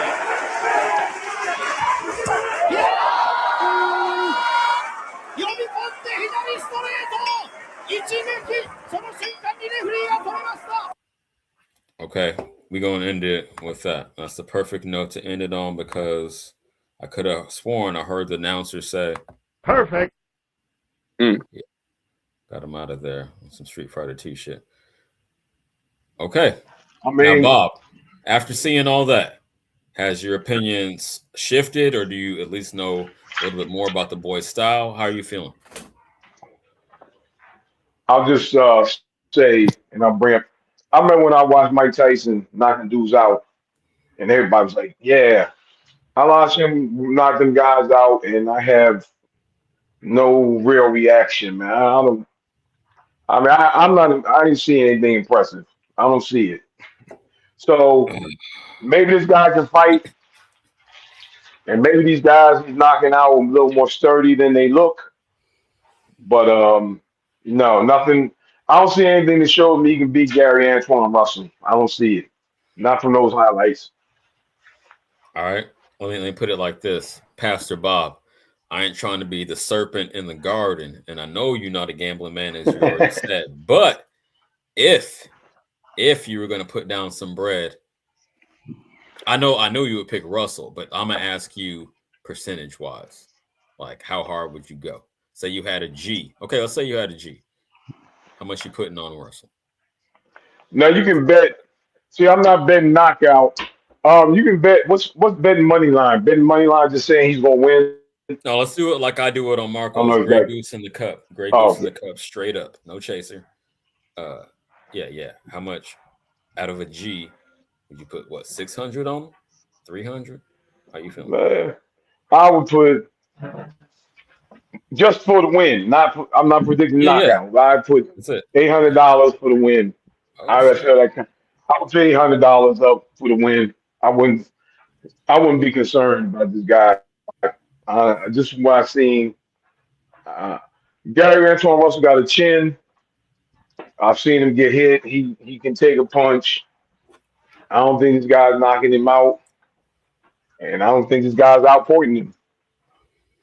Now, I've Interesting. been wrong before, but I don't see it with this fight. I see Gary Antoine Russell easy win. Either I think he's gonna get him out of there. I've said that I really think he's gonna knock the guy out, but he's winning regardless. He's gonna win the fight. Okay, so 800 out of a G, like say you don't care if you won or lost, like just some throwaway money, some Yeah, free money. You said you would put yeah. I 800, would so put. that sounds very Yeah, I would be confident. that confident. Yeah. Let me pose the same question to the torta taker. How you feeling about it? Yo, I'll probably put 600 down only because I think Andy has maybe a puncher's chance, but I'm not sure if his power is transferable to that level. Because Gary Antoine Russell, he has different eyes. He could see things that Andy's former opponents are not able to see. And yeah, I'm not sure, man. Look, I think Bob's pick is better because I try to look at the breakdown. I don't see any advantages he has over Gary. Okay. So a stylistic thing. You're not saying he ain't shit, but stylistically, you can't see him matching up well. Nope. Okay. See, I'm taking all this in. I'm being fair. Let me answer my own question. I'm a hedge. I'm gonna go right down the middle and say 70. But I will say that Russell, if I'm not mistaken, has not been the most active lately. So that I'm also weighing that in. So maybe 65. I'll put 650. Put a dollar on it. Yeah, 650. But okay. That was cool. We got next on the menu. Moving on down the undercard.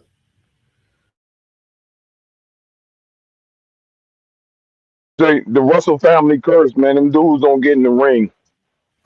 What you talking about? Oh, It's- the Russell the curse. Russell Okay. family, yeah, them dudes don't fight. They don't. Gary Russell, the trainer now, that dude wasted his career. Mm. That dude, man, fighting once a year. Every year the dude will fight once a year. Now, I don't know. He just wasted his career. That's all I can say. Well, maybe it was more about family. I understand he didn't probably maximize his potential, but maybe he had different priorities. I don't know, champ. But yeah, next up, we got Richardson Hitchens versus Oscar Duarte. We spoke about Duarte not being able to penetrate the Victorville shell, as Marco calls it, like that. I heard other people call it the silly shell, but it was like, in my opinion, and I'm being for real, not just hating, illegal defense. You can't just outright turn your back to your opponent and then the referee is going to hop in and say, "Hey, don't hit him in the back of the head. Don't do that." That's some bullshit, champ. And that's what I saw over and over again. So I wasn't feeling that, but he wasn't able to. I don't know. It was A-side politics. He could have complained, had his corner. I don't know what the fuck was going on. It shouldn't have been allowed. But okay, that's my most recent memory of Duarte. Hitchens, I've seen more recently. He's typical, as they like to say, slick black fighter where he's using his jab, controlling range, not looking to necessarily hurt you, looking to outpoint you. But yeah, a, a stereotypical, I hate to say it, come forward Mexican for the most part versus technical black fighter. How do I see this one? Hitchens' length, I think, will be an issue, but Duarte is like stout and strong, and he is, big for the weight class. He's not a short Mexican at 140. But yeah, I would have to go at least 60-40 Hitchens. That's a possible bet. Like when I get to 60-40, just like I did on Crawford Canelo, that's the time I start putting bread up. So I might. But yeah, off top of my head, I got Hitchens over Duarte. How do y'all see that playing out?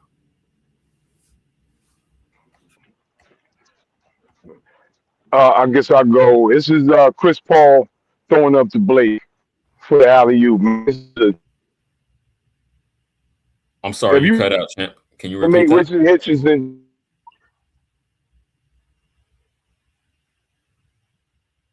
pick Oscar Duarte.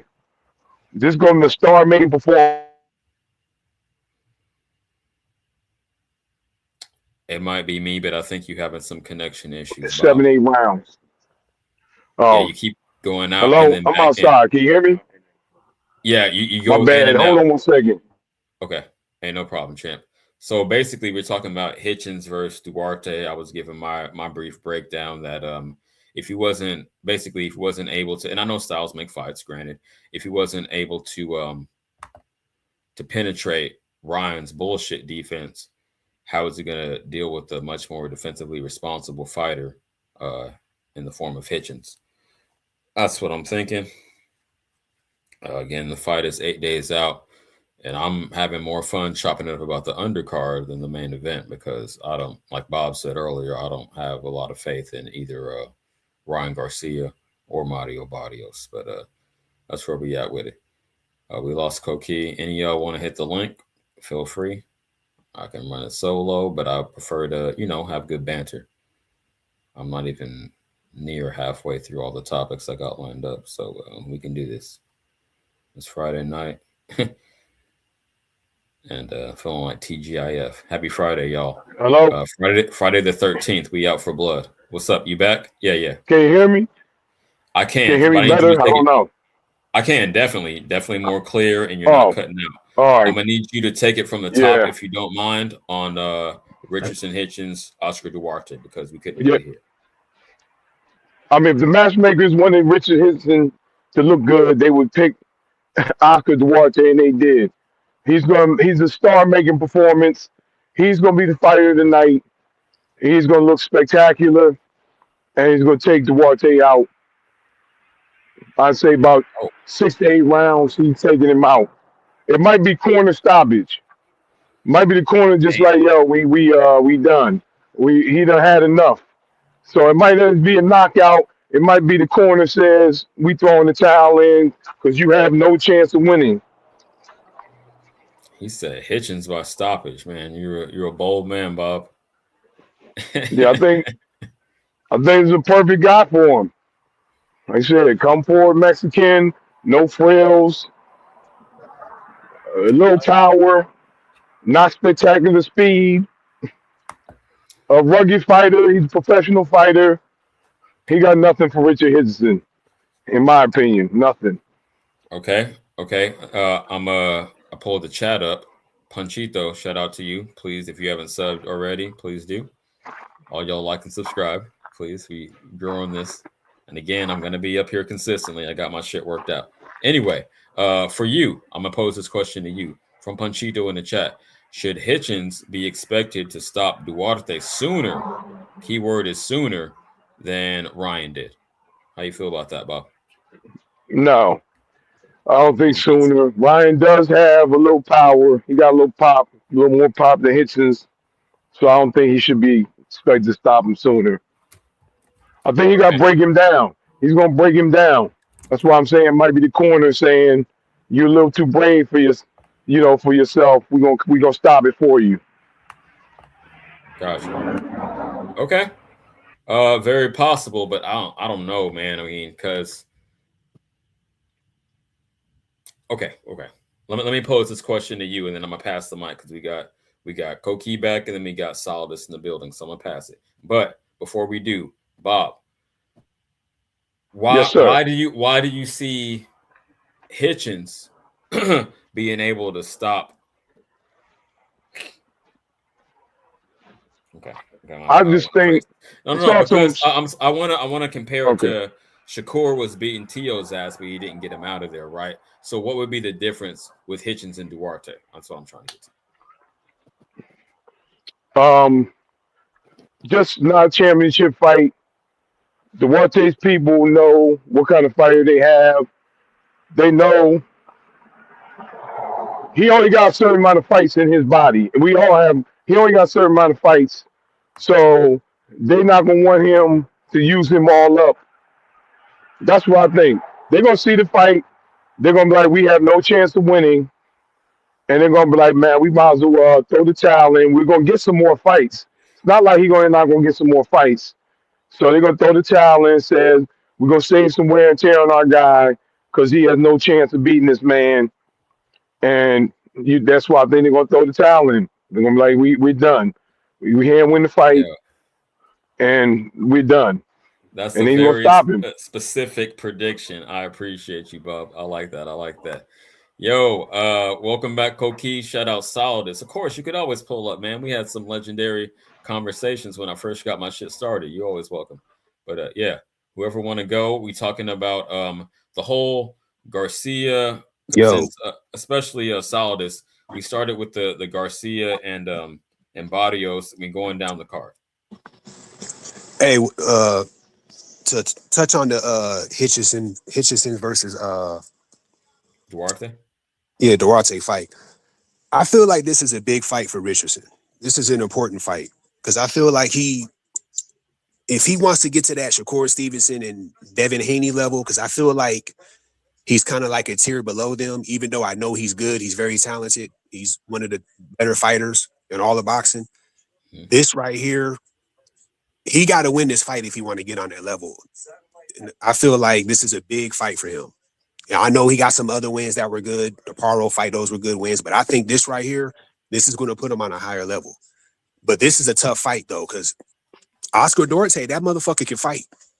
Come forward. They done that style they like to do over there. This is going to be a tough fight. No disrespect to the guy that was talking before, but I don't see no stoppage. This is going to go 12 rounds. If any, I'll say this, though. I'm favoring Hitchens to win, but if anybody gets stopped, it'll probably be him because I can't see Hitchinson stopping him. I'm not going to lie. Hitchinson is a boxer. I'm going to beat you in the 12-round decision. I'm not going to knock you out. That's the kind of fighter he is. I'll be kind of surprised if he stops Duarte, to be honest with you. So I don't see that, but this is a tough fight. Duarte's it's going to be a really, really tough fight. He's not going to, I got him winning, but I think it's going to be a tough win. But if he does win, I think this will put him on another level. So this is an important fight for Richardson. I agree, champ. Message. Okay, speak on it. Yo, I only came on so you could make this image larger on my picture. I did a little edit. Oh, hold on. I see what you're doing. Let me see. I'm still not. I just want to show the panel and the chat. Okay, I got it. I think I got it. Yes, there we go. You see who that is, right? Yes, that's the Undertaker, champ. Of course, I know. But that's Marco. I had put Marco in the face part. But yeah, I pass the mic back to you. Oh, are you for real? Hold on. Yeah. Yeah, we're not seeing it big enough. Okay, that's funny as hell. But yeah, I got Hitchens, man. I think Hitchens. If you watch the Bowser fight, Bowser was a fighter from Puerto Rico. He fought Hitchens, and Hitchens' jab is too sharp. I know Duarte fought Elvis Rodriguez, I believe, right? The Dominican guy. And Elvis is known for having a jab, known for having good feet. And even with that, it was a close fight. But I give Duarte credit. He's not low level.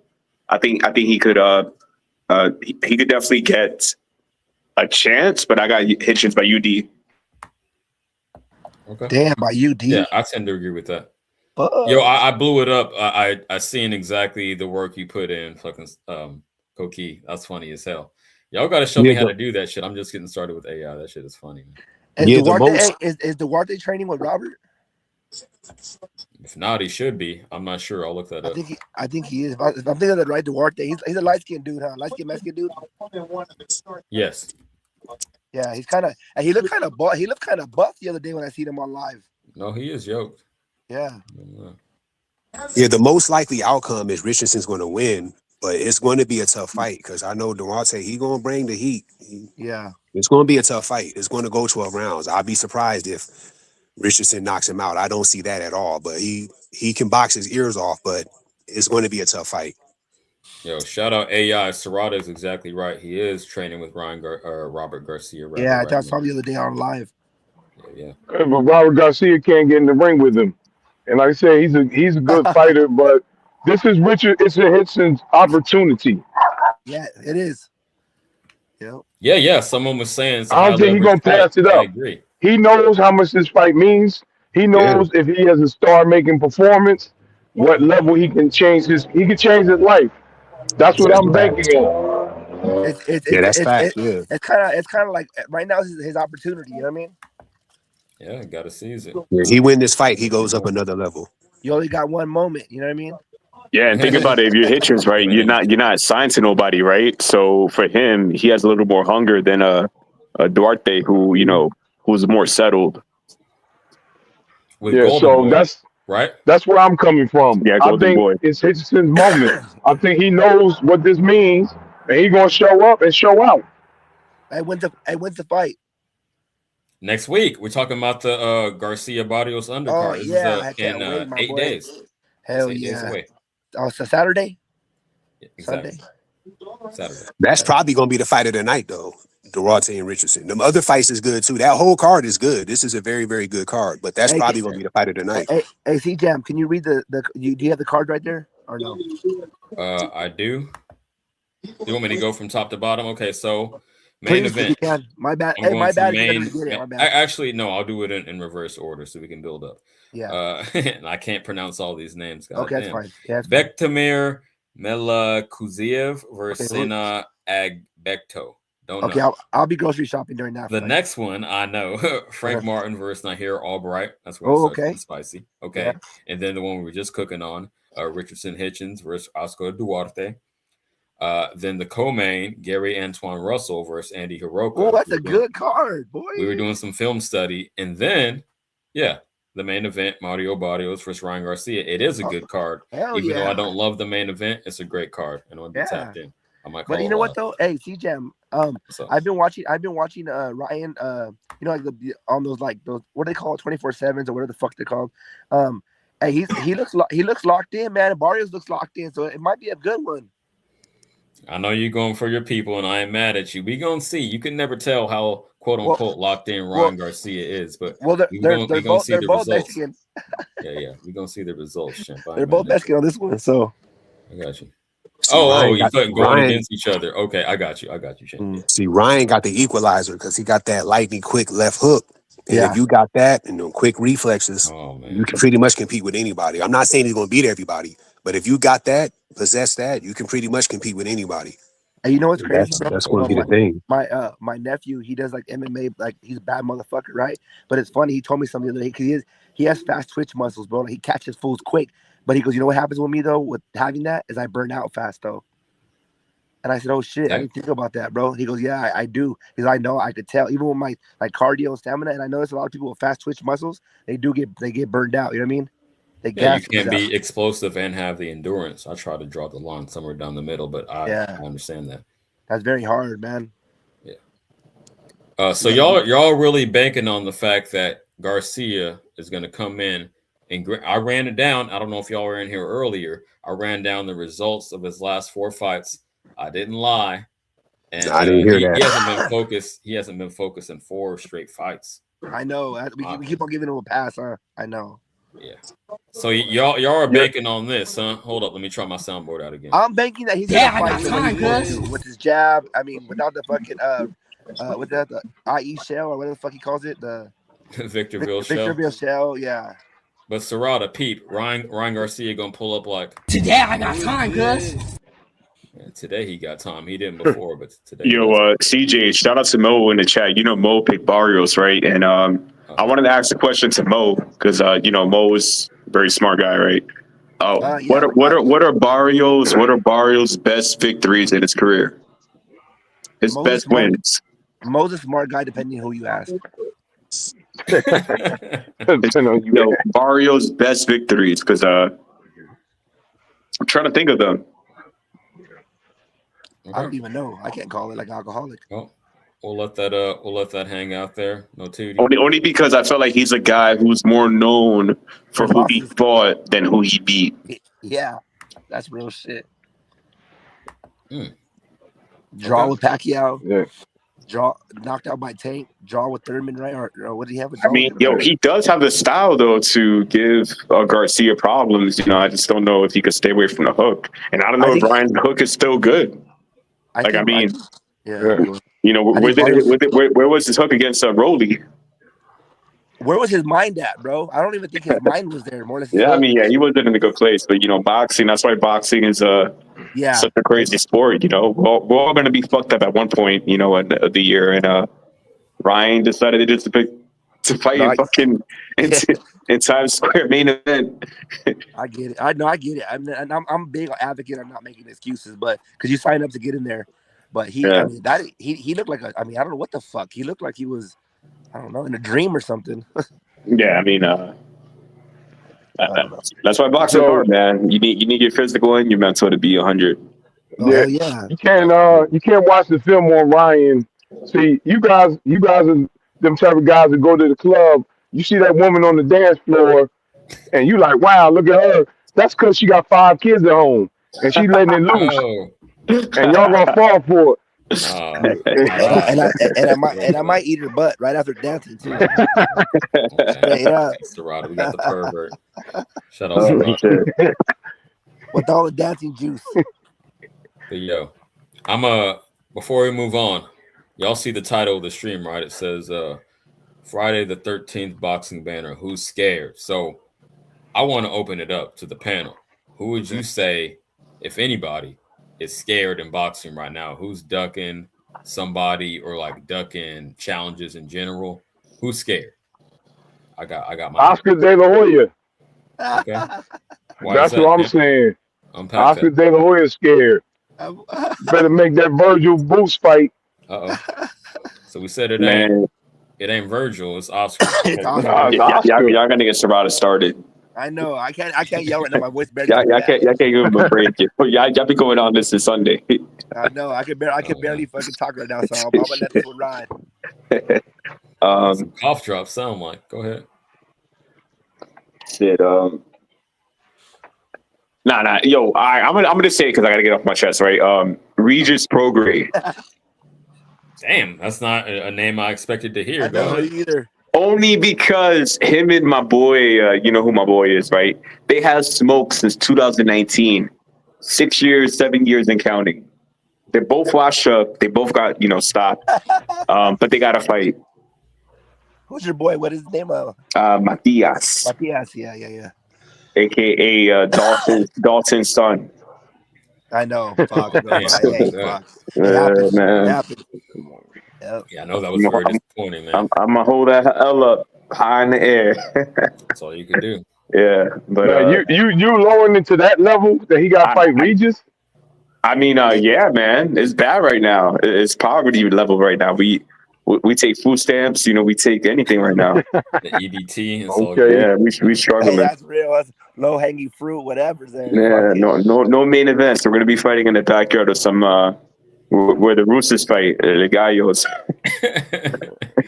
In the backyard of somebody's quinceañera, it's whatever. Yeah, man. Straight up. But I don't know who is scared in boxing. Isn't it what's going on with the lower weights? Isn't it like I forgot who it was. Schofield? I think Schofield didn't want to fight Shakur. Oh, last year at the in Saudi, it was a Riyadh season card. I'll unpack it. Refresh anyone's memory. Yeah, man, they came up with all type of like 2 or 3 days before. Him and his dad came up with like excuses like they poisoned us and they stole our passports. I know I'm leaving out some shit, but something to that effect, right? So you could call that ducking, you could call it stunting, some WWE shit, definitely at the minimum. So I wasn't buying it. So if you want to call that being scared, they was in training camp getting to the end of it. I don't think it was a weight thing, maybe just a skills thing that was like, we're not quite ready yet. And so they found a way to finesse it out. But what they did do in the process is fuck up that turkey bag. It's going to take a lot for Turkey to trust him again because he left. So CJ, let me ask you this. What's up? So these guys are professional fighters, right? That's what they do for a living. You think somebody like that would be scared to fight somebody? No, that's what I'm No. Okay. Not scared in the sense like I'm going to get my ass whooped. Scared in the sense of it's going to fuck up my bread for the rest of my career. That's If what I lose. I think what it is guys might not be that confident. They're not scared. Like, oh, I'm scared of this guy. Oh my God. It's like, oh, I'm not. I don't think like I'm not that confident I can beat him. This is controversial. I get a lot of flack for this, but I really feel this way and I stand on it. I honestly believe that's why Canelo didn't fight Benavidez. I don't think he was. Absolutely. I don't think he was scared of him, but I think he probably was looking to size him up. Like, this dude could probably beat me. I don't really want to lose to another Mexican. I'm not scared of the dude. If he ran up on me right now, I'll defend myself. But I don't want to match up with this dude. This dude might fuck around and beat me, and I don't want to take that risk. So I'm just gonna go in a different direction. You know what? I agree. And I really said believe that's what before I happened. before I pass the mic real quick. What's up? I couldn't agree more. I know Mo gets on me about, passing the torch doesn't exist, but no, fuck that. Especially in that case, that Mexican torch. I've been the biggest Mexican fighter for 10 plus years. And now I'm gonna lose it to the young lion, lose all my clout. I've been saying that since the shit was actually going down, man. Since I first People get mad at me when I say that, though, but I really believe that's that. real. That's real. Yo, I'm gonna step out for a minute. Smoke, welcome to the stage, and y'all hold me down. I'll be right back. I wish I could really we can't get into a man's head, right, mind. But you know what? I'm gonna be level headed with that because Canelo's my favorite fighter. But I think, bro, it was high risk, low reward, even the money, because he might have felt like you said, like, okay, I'm not afraid of this guy, but the damage he could do to me, or he's gonna he might get dropped or knocked out. You know what I mean? And Canelo is prideful on that. Like, he's never been dropped, or you know what I mean? I know what word. Yeah, that's true. So that could have been true. I don't know. Y'all trying to be nice. I know what word y'all keep avoiding. No, he's not scared. No, he's not afraid. He's fucking terrified what David Benavidez do to his ass. Nah, I don't think Canelo solid. Canelo ain't scary, bro. He just was like, hey, man, this guy might get me. I'm just going to go in a different direction. Canelo ain't no scary dude, bro. I ain't buying that. It wasn't no might. This boy gonna dog walk me in front of everybody. Yeah, I favor Benavidez to win that fight, but I don't think he would dog walk him, though. But I favor him to win. I ain't gonna go that far. The toughest of guys are always afraid of somebody and don't want to see somebody. And that's David Benavidez to that man. He don't want to see him. Because He gonna turn. If they're going down the street, he gonna turn around. Canelo turn around and walk another way. It kind of goes back to what I was saying earlier about professional fighters being scared, because you got to think, Caleb Plant, he knew Benavidez was too big for him. He still fought him. Andrade had no business fighting him. He still fought him. So I don't know. So that, like what we were saying earlier, like a professional fighter, they had nothing to lose. I don't know about that. Them dudes had nothing to lose, and they wanted a paycheck. They wanted a paycheck, and they had nothing to lose. All of that might be true, but what I'm saying is they still said, I'll fight him. That stuff is fine. I ain't mad at that. But they still got in the ring and fought him. Like Caleb Plant. Caleb Plant knew he was too big for him. Pause. And he still fought him. So it's like niggas. But nobody gonna say anything to Caleb Plant in his neighborhood about losing to David Benavidez. Ain't nobody gonna say a word. You know, if Canelo he lost to Benavidez, everybody gonna be talking to him about it. But why so that makes it a different level. But like, here's the thing. Here's the thing. That makes sense. Yeah. Julio Caesar passed the torch to the half breed. He passed it to Oscar. Why won't Canelo pass it to David? He ain't built like that. Man, ain't no in between with me. If you ain't built like that, then you already know. Just like Bob said, if he can see David before David see him, he ducking into a building, an office building or something. Ain't about to walk past that dude like that on the same block. I'm saying just not get out the game, but don't hold the belts up. The fucked up thing that he did, he was holding the division hostage while refusing to fight the top contender. That's another reason. Whether you want to talk who was mandatory or whatever, everyone knew that was the fight to make.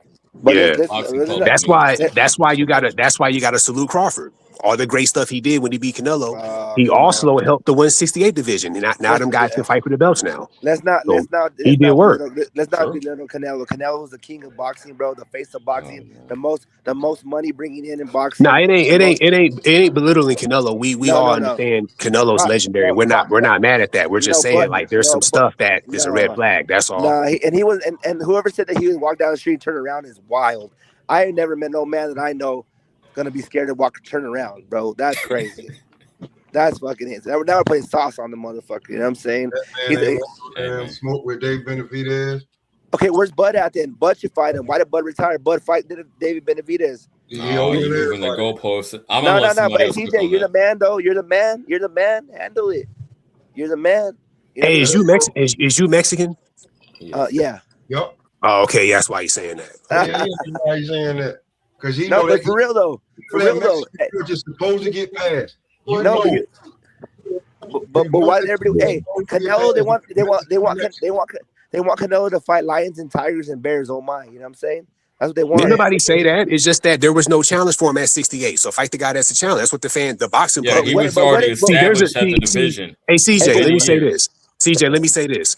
There's a difference between the boxing public, people that really enjoy boxing, and Canelo fans. No, I love boxing. Canelo fans are saying what he's saying. Boxing It's true. fans, the boxing public that want to see actual real fights, they're the ones saying they want to see Canelo fight Benavidez. Why They're you not want to saying see? Canelo got to do all this. But those people want to see Canelo get fucking destroyed and knocked down and beat. That's what it is, bro. But you don't even know if that's going to happen though. No, He that's what might you guys fuck are all around and saying win though. that fight. That's We what you guys don't are know all that. saying though. No, you guys are all saying that though. You guys are all saying that. It's like me. I want Bud to get knocked the fuck CJ, out. you So hear go him? fight. Yeah, so go Dude, fight champ. Bud. So go fight Mexican Monster then. Loud and clear. You say you a Canelo fan, but you don't even sound confident in Canelo. No, That's bro, the come on, bro. Canelo's 36 years old, shoulder fucked up, knees fucked up. Oh, come on, Okay, then bro. just say he's ducking them, and it's you agree Nah, with he it. ain't ducking nobody, bro. This Canelo never Man, you ducked said you nobody. a Canelo fan, but you ain't sounding confident. I don't know about. No, I'm not the bro, biggest I Canelo can fan. pump fake. I'm confident. I've been saying it for years to fight him. But hey, and maybe he don't like the motherfucker. He's You a want to see him boxer. fight him before? I mean, if it happened, it happened. Hell no, you didn't. You never wanted to see that fight. Whoever Canelo fights, I'm there. He can fight fucking whoever. You know, obviously, you know what I mean. Hey man. I mean, I favor Benavidez to win that fight, but I ain't going to say he's going to wash Canelo. But I think Benavidez would have won. I believe that. But I think Benavidez has like all if they that would have fought tangible like right 3 now, years bro. ago, because he should have. Because the best time for them to fight was in September 2023. Instead of fighting that bullshit ass waste of time fight with Charlo, it should have been Benavidez. You know what I mean? No, But he didn't do it. Charlo was popping it. I'm gonna beat Canelo. What happened to his ass? He fucking kneeled down like a bitch. Yeah, That was nobody in the at the right time. mind thought he was gonna win though. It was just Charlo. Bro. I heard everybody say, "Oh, he's you gonna ain't hear fuck that Mexican up. He's gonna fuck that Mexican Come on, up." champ. No, that's cool. He can say that. That's fine. But I'm just saying It's that was true. I heard that that. fight was a waste of time. Charlo kind of made himself look bad. See how the roles are reversed though. Charlo was talking all this shit. He was. That's true. That's not a lie. He was talking shit. But it was still a dumb fight though. Like there were so many other challenges, and he fights a guy coming up to weight. But it is cool though. It was a good win. Bullshit fight, but it was a good win. He just popped his, and then Charlo didn't even have no heart. He got fucking. Come on, too late. I think he's talking to his kid. But yo, okay. Y'all, I'll let y'all cook on that. Serrata, let me say this. I'm glad you in here because I couldn't have sketched this out any more perfectly because we go scroll from topic to topic. And I'm going to pull it up like this. I told y'all I'm fucking with AI now. Y'all see my prompt. Oh, hold on. I see the background. Hold on. No. Oh, yeah, that too. But more importantly, peep game. Damn, I see like a 7-foot fucking homeless person right now. Can you 7-foot homeless person? Jesus Christ, that fool was giant. Can y'all see that? It's not. I'm gonna have to work the kinks out, but basically, I use AI to look up boots or tees to get the latest on that. We're gonna go down this. Likely refers to the highly anticipated boxing match between Boots and Ortiz. Yeah. They're in the super welterweight 154, and it's considered one of the biggest potential bouts in boxing. Let's get to the meat and potatoes. The anticipated fight. A fight between Ennis and Ortiz has been in negotiation for some time, true, with recent reports indicating it might be finalized for April in Las Vegas. That would be great around my birthday. Despite neither currently holding a regular world title in the division, the fight is highly anticipated amongst boxing fans. That's what I'm talking about. Fuck the belt. Who did you fight? And experts, as it is expected to determine the consensus best fighter at 154. That's too much sauce. There's too many other names, but that's cool. It is a big fight. Negotiations have faced several setbacks, including a lawsuit filed by Ortiz against his promoter, Oscar De La Hoya's Golden Boy Promotions. So whoever said that Oscar is shook when I asked it's Friday the 13th, who's scared? yeah, man, you might have it. You want to speak on that, Serrata? I'm gonna be logical. I'm not gonna be like just acting crazy.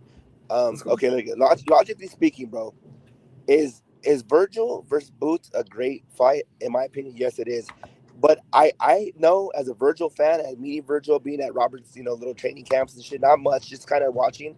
Virgil has to be on his A++ game against Boots, because if he does not come correct, bro, he makes any mistake, Boots is a bad motherfucker. I was watching some of his fights last night, bro, and he hasn't proven himself against elite fighters, I would say, yet. But his tangibles, his accuracy, his fighting is there, bro. So, I mean, like I said, I'm going for Virgil 100%. But I mean, whoever you go for, I mean, I think it's 50-50. But I said Virgil has to be on point. He can't give a lackluster performance or just he can't slip. You know what I mean? Okay. That's it. Before we pass the mic, I just came up with this question on the fly earlier. I'm gonna use it though because I think it's more effective. Gets down to the nuts and bolts of shit more than saying a percentage. Yeah. I'm asking hypothetically. I asked this question to the pastor. Shout out Jersey Bob. Hypothetically, if you were a betting man, if you had a G to put up, and you didn't give a fuck if you won or lost. It's just throwaway money. How much bread would you put on Ortiz if you had a G to put up? You didn't give a fuck. Well, my answer is a whole G ball. God damn. I mean, I can't do that. I mean, fuck it. Said put a rack on it. I'm gonna get you one day, Serrata. You're gonna get caught slipping on I already did before I got caught slipping with the Mikey fucking Spence, bro. I got 1,500. Okay. That shit hit me, bro. I know I was betting with my heart. For you.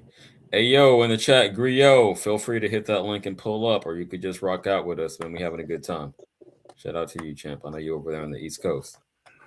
Damn, he said a whole G. That's wild. I mean, I'm not going to ask you. Hypothetically, I would bet you though. I would bet you. I know. And when time comes, I think I'm gonna do it. We can figure it out. But it's funny because this is kind of. I mean, I'm not saying that Mikey Spence is gonna be the same outcome with Virgil, but like I'm a gambler, bro, and man, just some things I can't speak on air.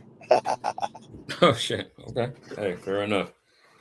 I know my man in the chat has had an issue with that. We all going through that. I do like 2 to 3 big bets a year.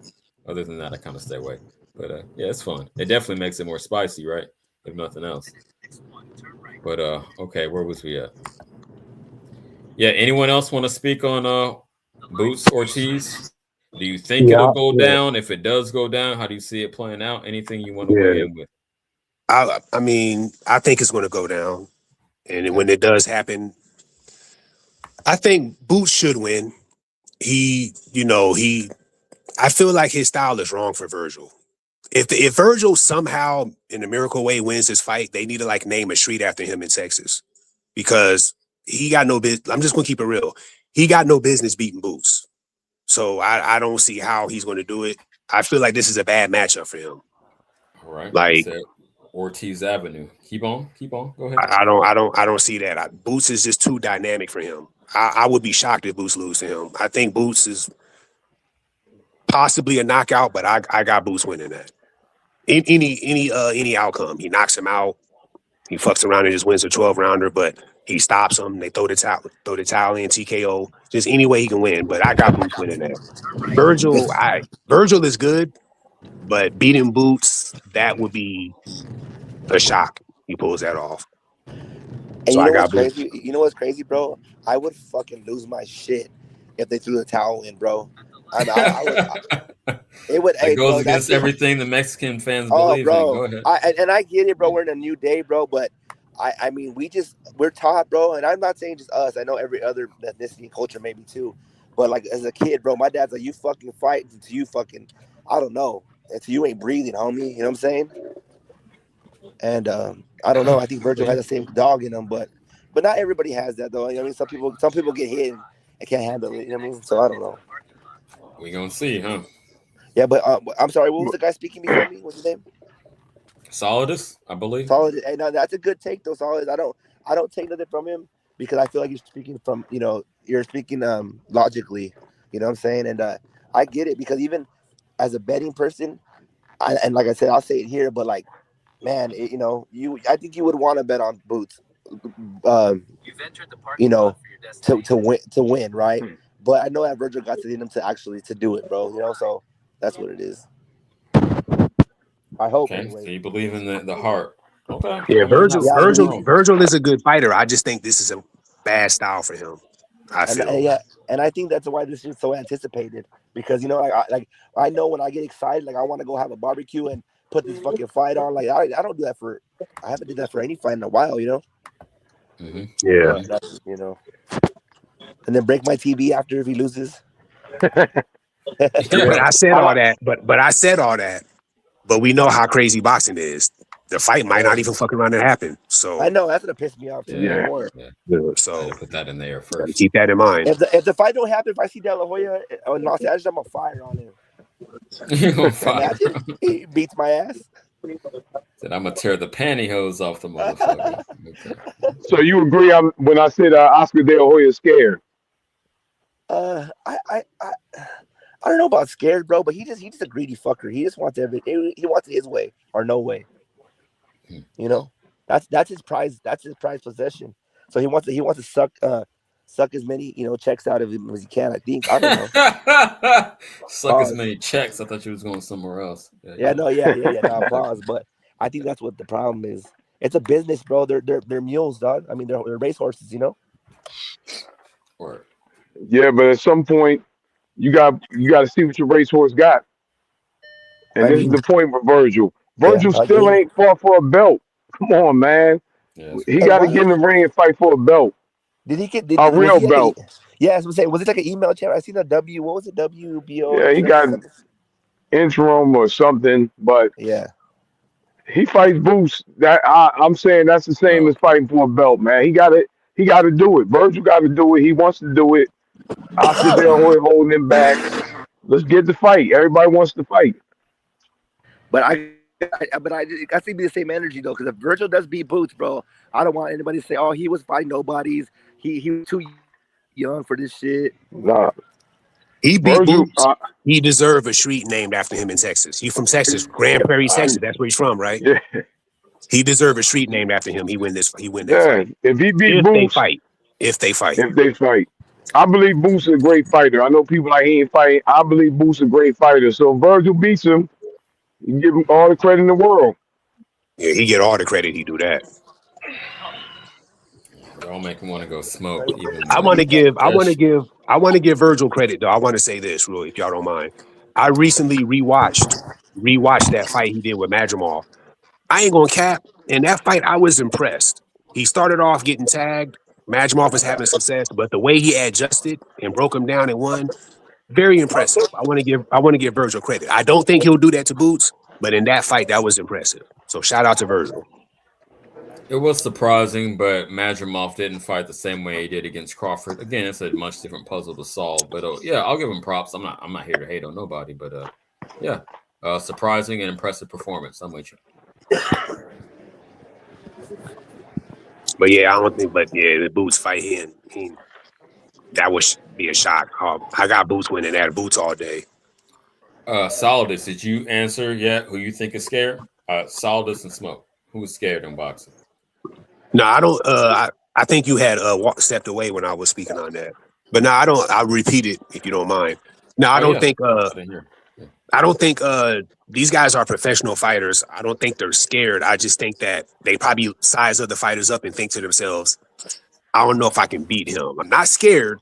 If he pulled up on me and it was Smoke, I'll defend myself. But I'm not scared. But I don't think I can beat this dude. Confidence kind of not as high, so they don't fight. I think it's more of that than just, oh my God, it's terrified of guys. I don't believe that. These guys fight for a living. I don't know. That's where you were landing when I came back. Not to cut you off, but I got you. Okay, so I think I need a better adjective than scared.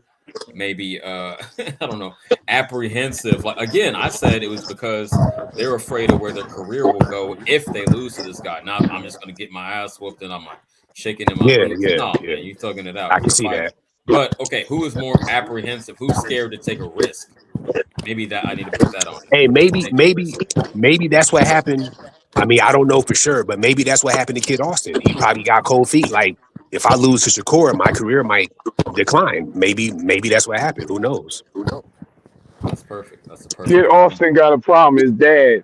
He had a big knockout victory, and now where he's been, he ain't been back in the ring, and we ain't hear nothing about him getting a fight. He was supposed to fight the homie Jojo Diaz, but he said he had an injury. Oh man, come on, Oh yeah, I forgot about Jojo Diaz, man. Jojo Diaz was going life and death with Regis Prograis, man. Yeah, I saw that. That ain't no fight for you to take as a young up and coming. Come on, man. He don't need I get Jojo Diaz. that. He can fight some. I get what you're saying. That's cool. I would just say this: JoJo is somebody who should be respected. Like, yeah, that's not the matchup you want, but it's like, well, at least you're fighting a respected fighter. You know what I Hey, mean? I'll look at it like that. okay. It stopped. Someone galloping on a horse or something. I hear the background. Please mute if you ain't talking. But yo, what up, my man Griot? Welcome to the stage. What you got to say, champ? It's interesting, you know. Like before I really started boxing, really started getting in the ring. There's certain things that you believed. You're like, yeah, people aren't scared because they fight for a living.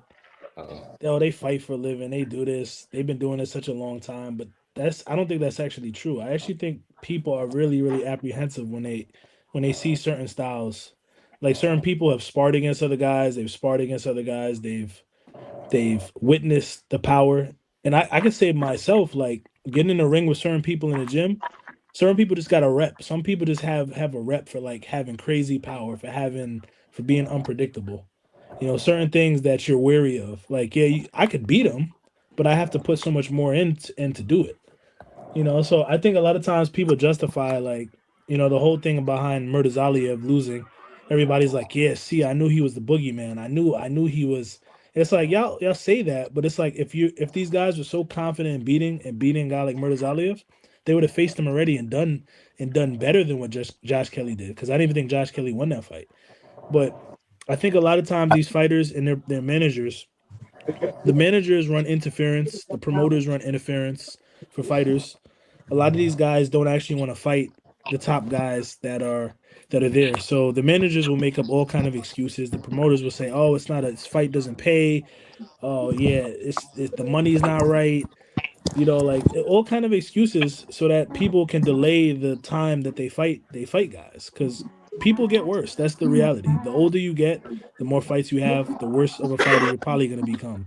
The more mileage you put on yourself in the gym, the more mileage you put on just working out in general. So I think a lot of these, Oscar De La Hoya is one of them. He knows how things go. He's been in the industry a long time. He fought. He was the A side. He was the B side. He's benefited from decisions, favorable decisions. So I think he is very strategic with him. It's like, if I can get the most out of Virgil Ortiz, and that's not to say Virgil hasn't fought good fighters, because he has. He has fought some good fighters at 147, 154. And the same thing with Ennis. That's not to say that Ennis hasn't fought good fighters. They some, but it's like they both largely have fought nobody. You know what I mean? They both largely have fought nobody. And I get it. We love the eye test. We love the eye test about Virgil Ortiz and Jerron Ennis. They're the same guy. They're like at the same level, because both of them have tremendous physical gifts, tremendous what you see depends on what you like. If you like athletic fighters, super athletic fighters, flashy fighters, like powerful fighters, you probably like Ennis. If you like the rough and tough Mexican kind of archetype fighters, you probably like Ortiz. I think we need to see the fight so we can really gauge both of those guys.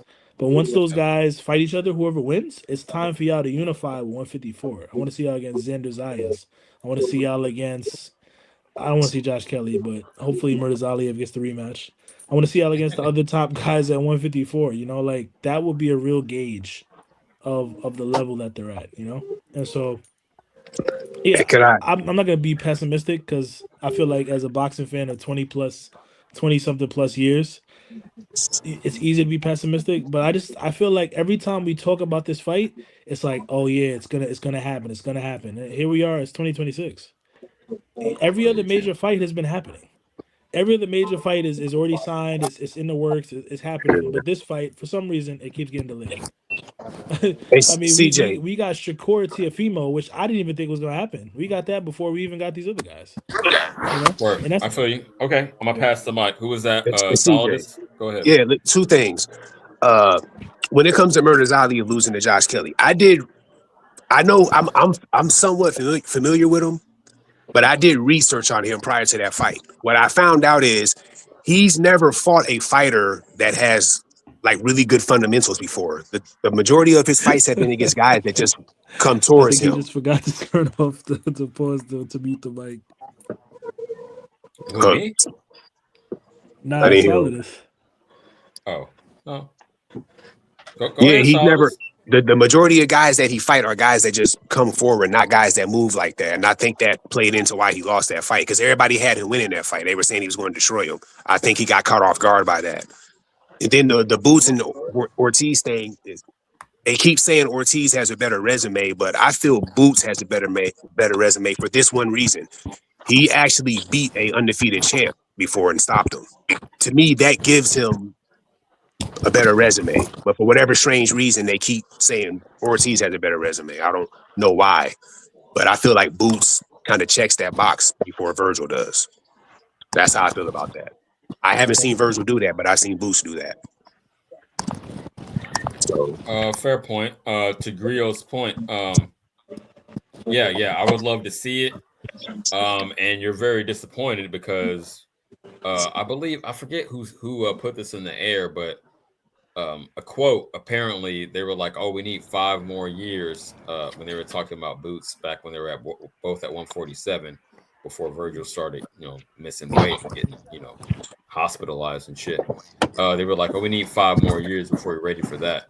And I think this might be year 5. So as long as it's been taken to marinate, maybe we finally get it. But I feel you that it is disappointing that fights take so long now, and if you're lucky, you get 2 or 3, really, maybe 3 like high quality fights in your favorite fighter's career nowadays because it just takes so long to even get cooking. Like, and it wasn't his fault, but Crawford got starved out. So maybe you could say fucking Porter, Spence, and Canelo right at the end there. But yeah, man, it's disappointing. So I feel you, champ. but those 3 names kind of give him like shit. You beat those guys, shit. You pretty much stamped after that. No, I get it, and I give him all the especially the props in the guy that. world, but it shouldn't have taken that long. Is my whole point.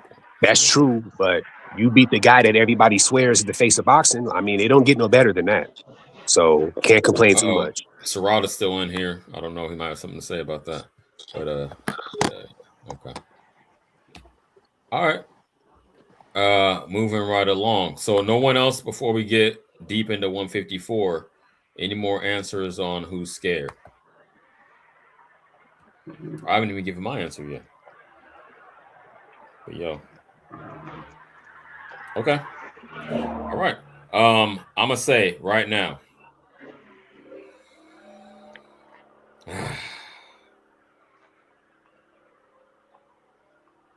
I'm not gonna say. Some people are gonna say Benavidez. Some people are gonna say because Benavidez doesn't want to fight Opataya, which I think is out of pocket. Well, let me put that in context. He is going up yet another weight class. He was just at 168 a couple years ago, right? Did 165, a couple fights. Who you wanted to fight? Vosdick and fucking Kid Morrell. And now he's going up. Now he's going up to cruiserweight to get 2 more belts. Now, I'm gonna say this. I would prefer if his game plan was to stay at cruiserweight and fight Opataya. Some people were saying he should just fight him off top, just move up and fight the man at quite another weight class. I don't put that much sauce on. I think Zerdo 2 belts is fine, and then Opataya. What I don't agree with is him trying to do some Roy Jones shit and saying I'm gonna go up here and get these 2 belts, then come back down for payday against Bivol or Better BF. I think that's a bad game plan. But I wouldn't say he's shook. I just wanted to put that in the air because some people say that's their argument. Shout out. I think Mo was on that train. But, yo, I'm going to have to agree with Bob, Jersey Bob, and say it's more De La Hoya's fault than Ortiz that fight is not already on wax. We talking about April. We in the middle of fucking February, and February is a short month, man. That's 2 months away. We need to get that shit done, put it on wax. But that's gonna be my answer as well, Bob. Is Oscar De La Hoya. Unless anybody else want to piggyback on that, we're gonna move on through 154. Hey, just real quick. Hey, I'm sorry to kind of backtrack, but you know what? I seen the interview with Shakur and Tank talking, and Tank was saying that he sparred Shakur when he was younger, and it was whatever. And he's like, I sparred him as an adult, and that's a bad boy. So I think I'm not saying Tank's ducking him, and I know he has legal troubles, but I think Tank's gonna think twice about really getting in there. You know what I mean? Okay. That's what I say. But I would go with Tank still because Tank's a bad motherfucker, man. You like his style more. Just say that. Yeah, you like that's what it is, bro. That's basically what it is. Yeah. All good, champ. Okay. Now, as I said, we're going to keep moving through 154 because, again, in my opinion, that's the spiciest division. I don't mean the 2D way. I mean the most heat up there, the most challenges. So we're going to do it like Since this. we talking about 154, somebody earlier was talking like they don't like Josh Kelly. I thought Josh Kelly won the fight, but I don't know. They were talking like they didn't like how he fought that fight. I thought So he I think that outclassed was the man. Griot said he wants Murtazaev to get the rematch. Y'all want to finish cooking on that? I mean, No, I Griot. wouldn't mind if they rematch. I mean, that'd be cool. That'd be cool, I guess. I feel like a boxing is more than just throwing 20 punches around.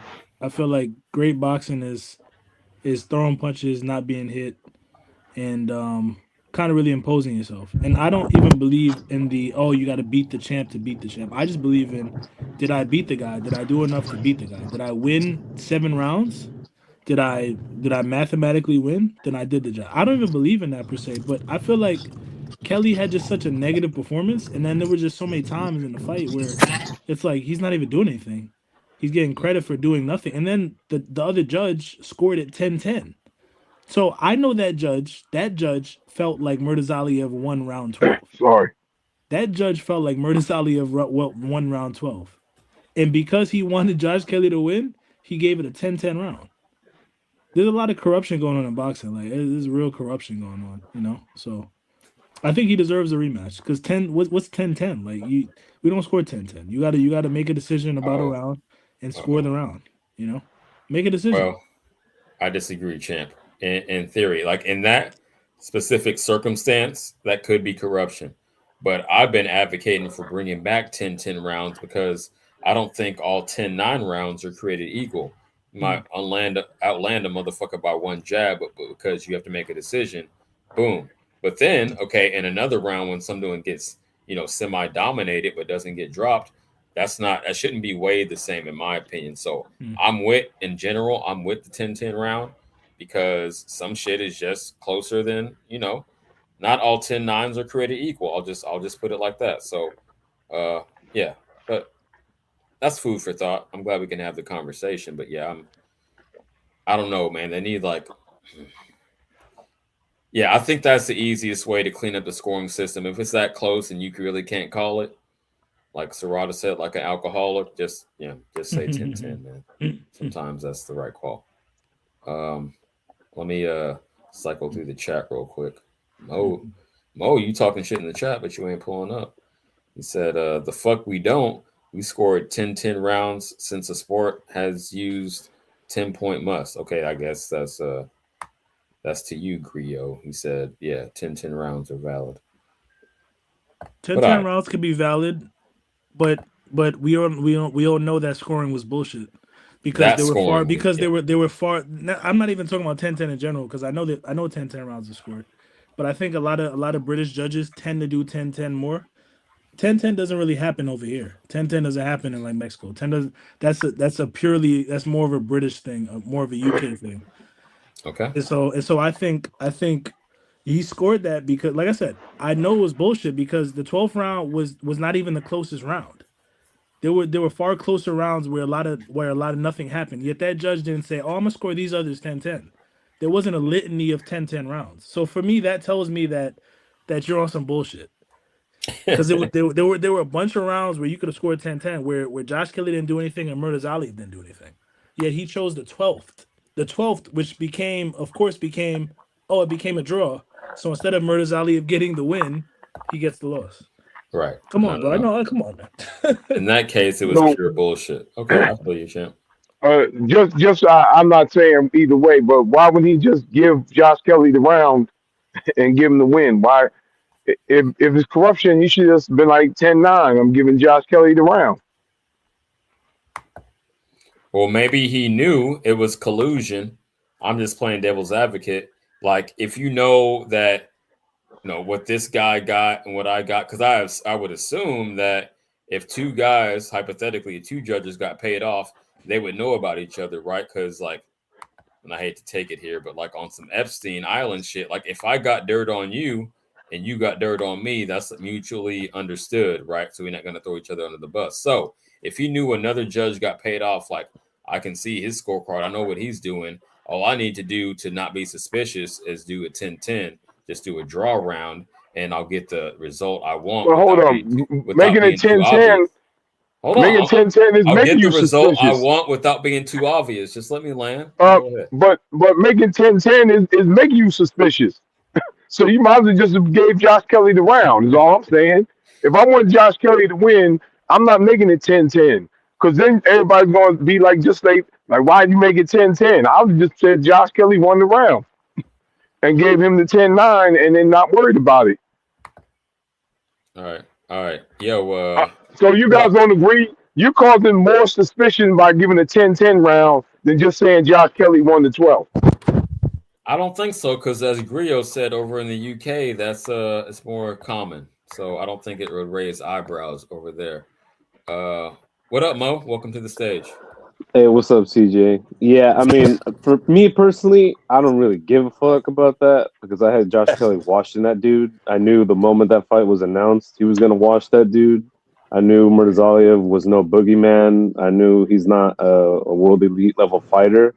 I knew that, he crawled through the ranks in that nasty IBF, the way they give these guys from the Eastern Europe. I mean, it's just scorecards that I notice. I notice a lot from having watched a lot. I'm like, all right, why would you score like there's rounds where it's like where a judge scores the round for this person, and it's like even the other two judges who scored poorly didn't score this round to this person. So why did you score this round to this person in that moment when there were more obvious rounds for them? I think the decision went to the right victor. I think that's what really matters in the end. And I don't think sour grapes should dictate that this dude gets definitely tend to trend towards these absurd rematch. Decisions. I think we need to turn the page. I think Josh Kelly had a big enough upset that this does not warrant a rematch. Like, who the fuck is Murtazaliev that he deserves a rematch? I don't know. How did he win the belt? Who did he defend it against? We need to respect Murtazaliev. I want to hear the full conversation. So no disagree, but you got kind of a Yayan voice. You're understated. So go ahead and make your point, and then I want Mo to counter because I couldn't hear what both you guys were saying.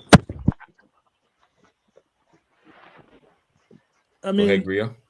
I mean, it is what it is. I mean, I feel like it's kind of going to like corruption where it's like where Josh Kelly just didn't have a good performance. It's just not good enough. I'm sorry. It just isn't. And I feel like certain boxing fans like certain things. They want to like certain things. So Josh Kelly looks the part, but when you actually watch the fight, you're like, yo, there was nothing happening in a lot of these rounds.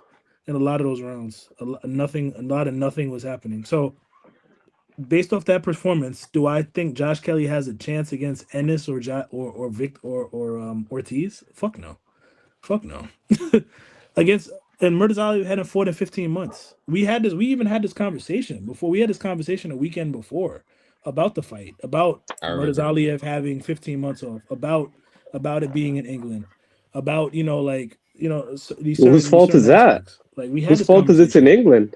So He's the champion. Why can't he I get don't want to see somebody to Josh pay for the Kelly. fight? I'm tired. I'm already tired of him. Like people talk shit about Xander Zayas, but at least Xander Zayas has actually like come out with positive performances.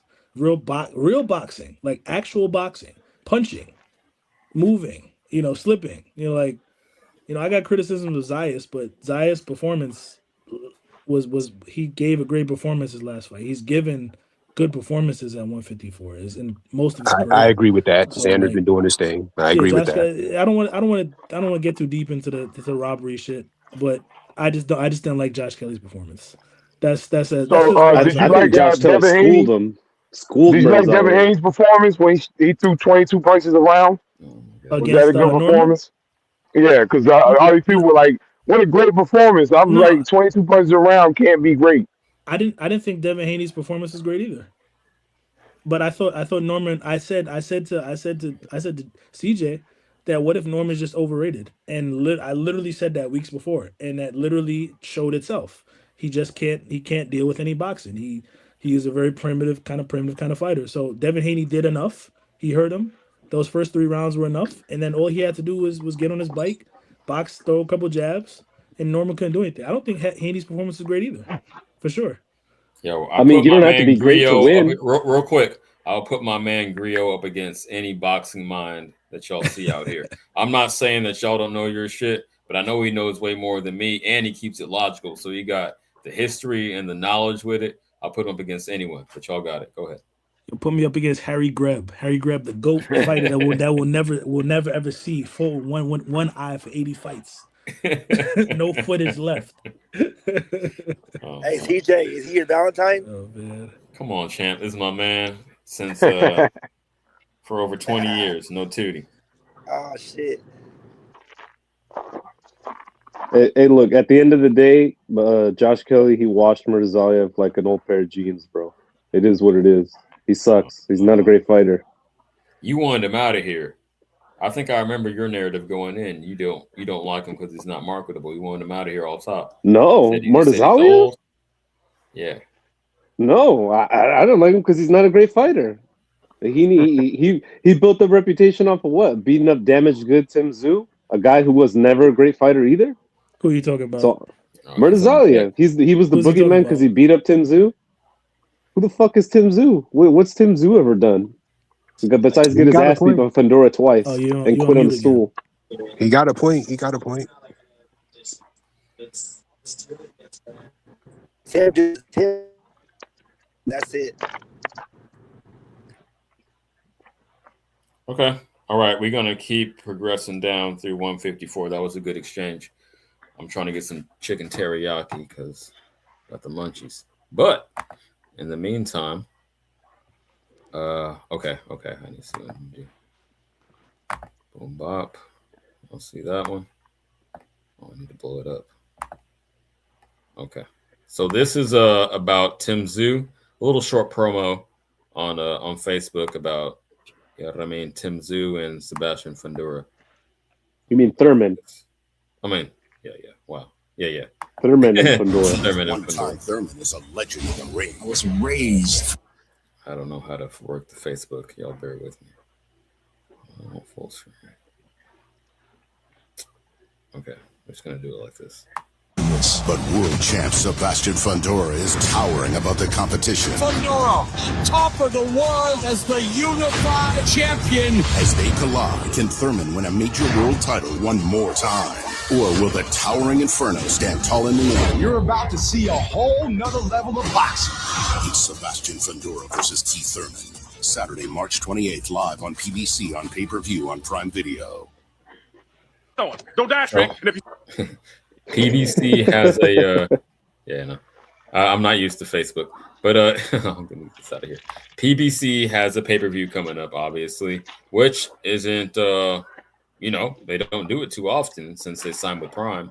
Got off Hey, Showtime. TJ, can I say this real quick? Well, let me land real quick and I'll pass the mic. I'm just trying to facilitate the conversation. But Thurman, Fundora. I'll say this, my initial thoughts, and I'm down to put some bread up. I got Thurman. if I was going to bet, I would just say winning in general. But my prediction, like on Marco's spreadsheet, I got Thurman by stoppage. I think that the sample size I've seen of Fundora fighting at the end of his jab, utilizing his height and his reach, I haven't seen that enough. I'm the sample size guy because when people said Haney was washed because of a subpar performance against Ramirez, I said he's just trying to preserve the rematch. It ended up I was right because he came right back, boom bop, and dropped the champ at 147. Not to be too long winded, but in short, I got Thurman in that one. Y'all got it. Wow, that's a lot of sauce. Because just because he knocked out some dude in Australia that was fighting at 135 pounds, you think Oh, Thurman can knock somebody out? No, because of performing at a high level against higher level competition. I've seen more from him. And again, you can bring up age and inactivity, granted. But if he would have just rushed right back in, let's say it was a year had been off, the narrative would be, oh, he's been injured. Oh, he didn't take enough time to heal. So I think in this case, inactivity will be a blessing instead of a curse.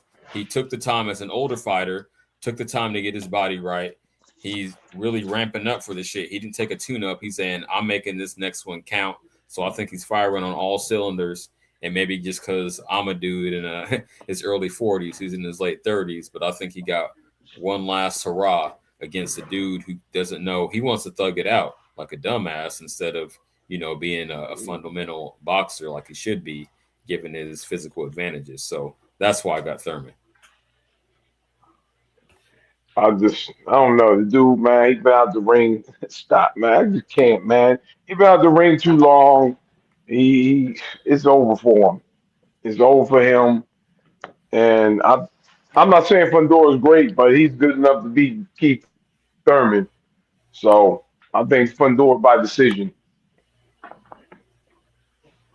Okay, I think I know where Mo's coming from. Mo just changed his avatar, and I think he tends to agree with me. What you got to say on it, Mo?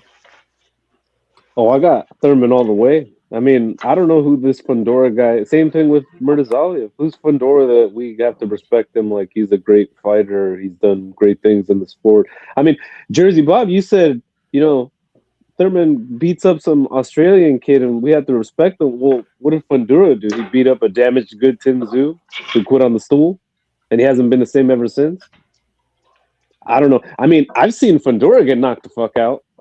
I've never seen Thurman get knocked the fuck out. Brian. I've seen Fundora snatch defeat from the jaws of victory. So I'm calling it right now. Thurman by KO, overhand right. Okay, I see you, champ. Yeah, I saw that timber. Let me blow you up real quick. See if I can do this. Yeah, he got the timber that Keith Thurman, his apparel. Yeah, his apparel. Speaking of apparel, I'm gonna show y'all something. 1 second. The shirts that one Shane Culkin, Macaulay Culkin's older bruh, gave to me today. They arrived in the mail today. Let me see if I can pull myself up. Here we go. Like I said, that's that, Little Mac. That's pretty sick. Trainer Doc. Yeah, it says just do it. And they use the New York. The first time when they're running through the city, when you beat the minor circuit. And then and then we got this for my number 2 favorite of all time, Hagler Hearns. Clean, very vintage looking. So I'm getting the merch. Hey, shout out Shane, man. So I want to give you your time in the sun. I really appreciate it. I'll be probably rocking one of those tomorrow and the other one the next day. But okay, anyone else got anything to say on this Thurman Fundora? We got one more 154 news. I don't know. I don't know why I believe Thurman is gonna beat Fundora. I don't know why I believe that. Because it's a lot of X factors. We don't know if the inactivity has been beneficial or detrimental. I would think at my age, think it's a lot of beneficial. You got to heal up and what, 2-3 years. That sounds good. Well, to me, speaking of healing up, why did the fight get canceled? I mean, I It think he looks was at his like to best at me, 147. Fundora busted a bicep. Yeah. Oh, a bicep. Huh? Yeah, I mean, you can look I at the mean, pictures. Thurman was at His his best. bicep Look, looks I was a fucked up. big Thurman fan back in the day, but he was at his best at 147. Yeah, I his understand best that. wins. His best wins were Porter, right? Porter and Danny Garcia, right? He never fought Spence because he came up with all kind of reasons not to fight him. we can't forget that. And since then, I mean, his best wins since then are what? Mario Barrios, and who else? I'm trying to remember who else he's beaten. Brock that's Jarvis. notable. I don't know. I mean, look, I'm happy. I'm happy. Yeah, Brock, whatever his name is, who was a blown up 130-pound I fighter. said he was like 135. This guy, Brock Jarvis. So I mean, I'm just not. I mean, I'm happy Thurman's taking the fight. For me, that just shows like he actually believes that he can win this fight. He believes in himself, unlike a lot of other fighters. He really believes. I don't know if his belief is going to be justified, but we'll see. We'll see. But I got to see them odds too. I got to see what the odds makers are saying about this. Yeah, I want to see what the odds makers are saying about how much of a favorite Fundora is going to be. Oh, the odds. Oh, you said the Yeah. eyes. Like you were gonna look into his eyes at the weigh-in or some shit. Okay, the odds. Okay. Yeah, fair enough. Cool. I don't know, man. Keith Thurman, man, he's just been so inactive, man, and all he's been doing for years is just talking, man. Talk, and not getting the ring. So I don't believe it anymore. He doesn't talk too much. I don't believe him. I don't believe in Keith Thurman. Keith Thurman used to be able to fight. I used to be a fan of him about 20 years ago. That's how it feels. It's been about 20 years since he's been doing something. I'm done with Keith Thurman. I don't care. Fundora got one arm. He's going to outbox Keith Thurman and win that fight. And that's why I'm going through the midlife crisis. You get about 40, and the people forget about you, man. That's fucked up, Bob. You know what that's like. But I'm trolling. Okay, cool. I think I got everyone's opinion on that. Next thing's next. And I hate to go this route because I guess we're moving down in competition across 154, but I would be remiss if I didn't look at Spence versus Zoo. Shout out Fight Game Analysis, which is the channel I'm getting this from. He's giving his initial breakdown, and we're gonna pop in and pop out. Again, fair use for entertainment purposes only. Y'all can see this. Yes. Nope. Glad I checked. Hold on. Oh, shit. Might have to. Y'all hold me down. I'm gonna be right back, please. Give me like 30 seconds. Is there anybody in here who's waiting to see Spence against Tim Zoo?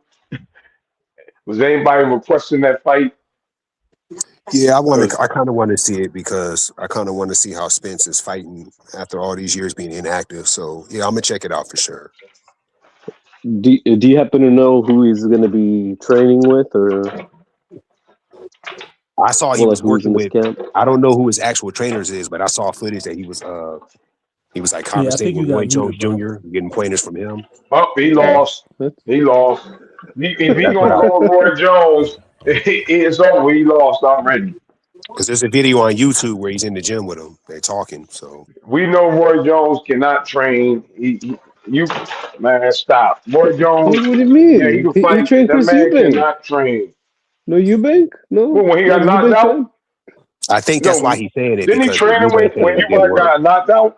Yeah, No, that's for why real, he's didn't saying that. Yeah. one Roy train? Yeah, okay, yeah. Roy Jones. No, Roy Jones. He's a horrible trainer. Like for real. That we all know it. Roy Jones cannot train anybody. Stop, Roy. He said he can't train. Hell no. I mean, he name a fighter he trained that was, did anything. I know he had some low No, to level be to fighters. be to be honest with you, there's some truth to what you're saying because that Eubanks thing, you would think that would have worked and it didn't. So I get what you're saying. I ain't mad at that. It could just be that he's shopping around. You know, he's window shopping, seeing what Roy's got to offer and stuff. He'll probably end up with someone else anyway. Yeah. But no, I'll see how he look after, it's been a while, so let's see if he can still put up a good fight. So, yeah. The only thing I don't like about that fight is like, whoever wins, where do they really go from there? Like, Spence wins what? Is he going to go fight a top contender? Or is he going to fight a champion? Or Tim Tszyu? Like, what is he going to do? Go fight Fundora a third time? I'll help they you gotta out. figure that Whoever out. wins is going to wind up getting a beating. That's what you mean. Whoever wins that fight is going to go against somebody they I mean, don't have no basically, business being in the ring with, and they're going to get beat up. You're right. I agree with you. yeah, I mean, like, to what end? I can't believe that they really even got the money to put this fight on. All right. Yes. Thank y'all for holding it down. I don't know. As I'm getting older, sometimes some of these fights I feel bad for both guys, and this is one of them. Like you said, I don't think these two guys need to be in the ring, and it's their lives, but them dudes don't need to be in the ring. And to what end? Yeah, you said, to what end is this? What we gonna do? You gonna get in the ring? What you gonna get in the ring with Jerome Boots Ennis? Man, man, it's gonna be a sad day if one of those gentlemen get in with Boots, or even Virgil Ortiz, or they fighting at 154, right? Correct. Or Xander Zayas. Man, it's just gonna end bad, but whatever. It's gonna end real bad for somebody. Best case scenario is whoever wins, they move up immediately to 160 and fight Grandpa Laura. Well, yeah, but yeah, this is a fight, another fight. This is boxing fan. Nobody asked for this fight. I know he got come back with a name, I guess Spence, but nobody asked for this fight. Nobody. Okay, so y'all already talking about it. My bad. I'm back though, and we're gonna look at this this dude's initial reaction to Earl Spence versus Tim Tszyu being a official tissue finally. I know no one asked for it, but it's something that could be. It's definitely a crossroads fight, right? Somebody's done, and somebody can move on. That's how I'm looking at it. So let's go ahead. Again, fair use and shout out to Fight Game Analysis. Let's go. So we just got the announcement the other day. Looks like, if I believe correctly, it was Mike Coppinger that reported. It looks like we're going to be seeing Errol Spence versus Tim Tszyu. Errol Spence coming back, man. Looks like the fight could possibly be happening over in Australia. And I got mixed feelings about this one right out the gate. Number one, I didn't really want to see either guy fight.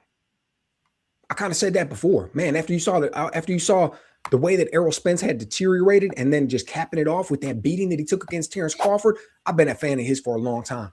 I'm not necessarily interested about seeing him go back in the ring. Tim Tszyu, I was a big fan watching him and all the things that he was doing. But after we saw what we saw, you saw the first Fedor fight, took a lot of punishment. Then you saw what happened against Murtazaliev. Then he goes out there against Fundora again. And the performance that he had against Spencer and Velasquez, I'm not thrilled to go have him compete at the top level again. So those are kind of my underlying thoughts about both of these gentlemen prior to the announcement. Okay. Before we move on, do you guys tend to agree? I'm pretty much in the same boat with him. Not something that I'll watch it, but it's like I wish we could get more. There's so many names at 154, and these guys are like at the bottom of that totem pole. No disrespect to them. Great careers, especially with regards to Spence. But hey, again, maybe he needed that level of inactivity to come back and have any chance. How do you guys see it initially? Well, I'd respect it more if both of the fighters, if not at least Spence, took the traditional route of rebuilding, right? Instead of staying committed to the PVC project and whatever, and whatever their agenda is. Like, nobody would have a problem with Spence coming back and like fighting some low level guy on Pro Box or something like that, or on some bum of the month club type shit. Like nobody would care because then at least it wouldn't be pay per view. He probably wouldn't be headlining. We wouldn't have to go through all this fucking kabuki theater of like, oh, this his thrilling comeback. I'm like, bro, this dude's been gone for 3 fucking years off a brutal ass whooping. Like, this is not a this is not a happy fucking. It's not a happy comeback. Like, but and that's the thing is it's almost insulting as a fan because it's like if they want us to believe that the Spence of old is going to come back and he's just not him. Okay. All right. So you view it from that perspective that, yeah, if he wanted to come back, he should have gone. But at this stage in his career, can he really afford to fucking take extra beatings, or should he just be looking to cash out? Well, that's what I'm saying, though. I mean, this is a tough fight for both guys. You're taking a beating either way. That's what I'm saying. At least if you're, fighting a low level guy, you'll probably get him out of there in a couple rounds. I mean, like super low level. I'm not talking about this fuck a Brock Jarvis. Fucking, I'm talking about Jimmy from down the street who fucking does Grubhub. Like that level of guys. The dude's been gone for 3 fucking years. I feel you, Chan. Okay. Anyone else want to weigh in? I agree. He should have. I mean, regardless of you think of Tim Zoo, he gonna land some punches. So Errol Spence gonna get hit.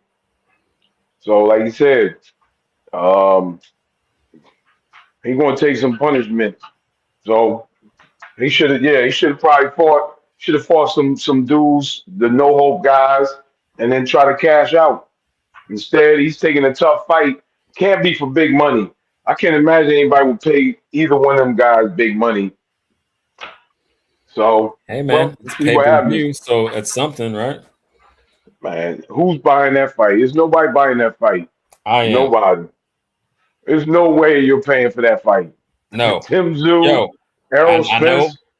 know I sound crazy, but I've never had a fire stick. I've gotten offers. Shout out to my cousin Brian. But I've never owned a fire stick. I never stole any fight. That's real. I would respect you more if you said I ain't watching that mess. You're gonna pay for Well, that? if That's a I don't, horrible matchup to that point, on pay per view. if I don't think a fight is worth paying for, then I won't watch.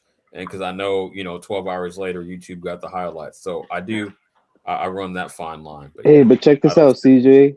And this shit's gonna be in Australia, bro. Who the fuck in Houston is gonna be up at 2 a.m, fucking paying pay-per-view to watch that shit? It's gonna be on Australia, bro. They're like 16 hours ahead or some crazy shit like that. I get you. Good point. So for his comeback, it's not necessarily like for his hometown audience. You don't think he'll get a lot of emotion behind that? Oh, okay.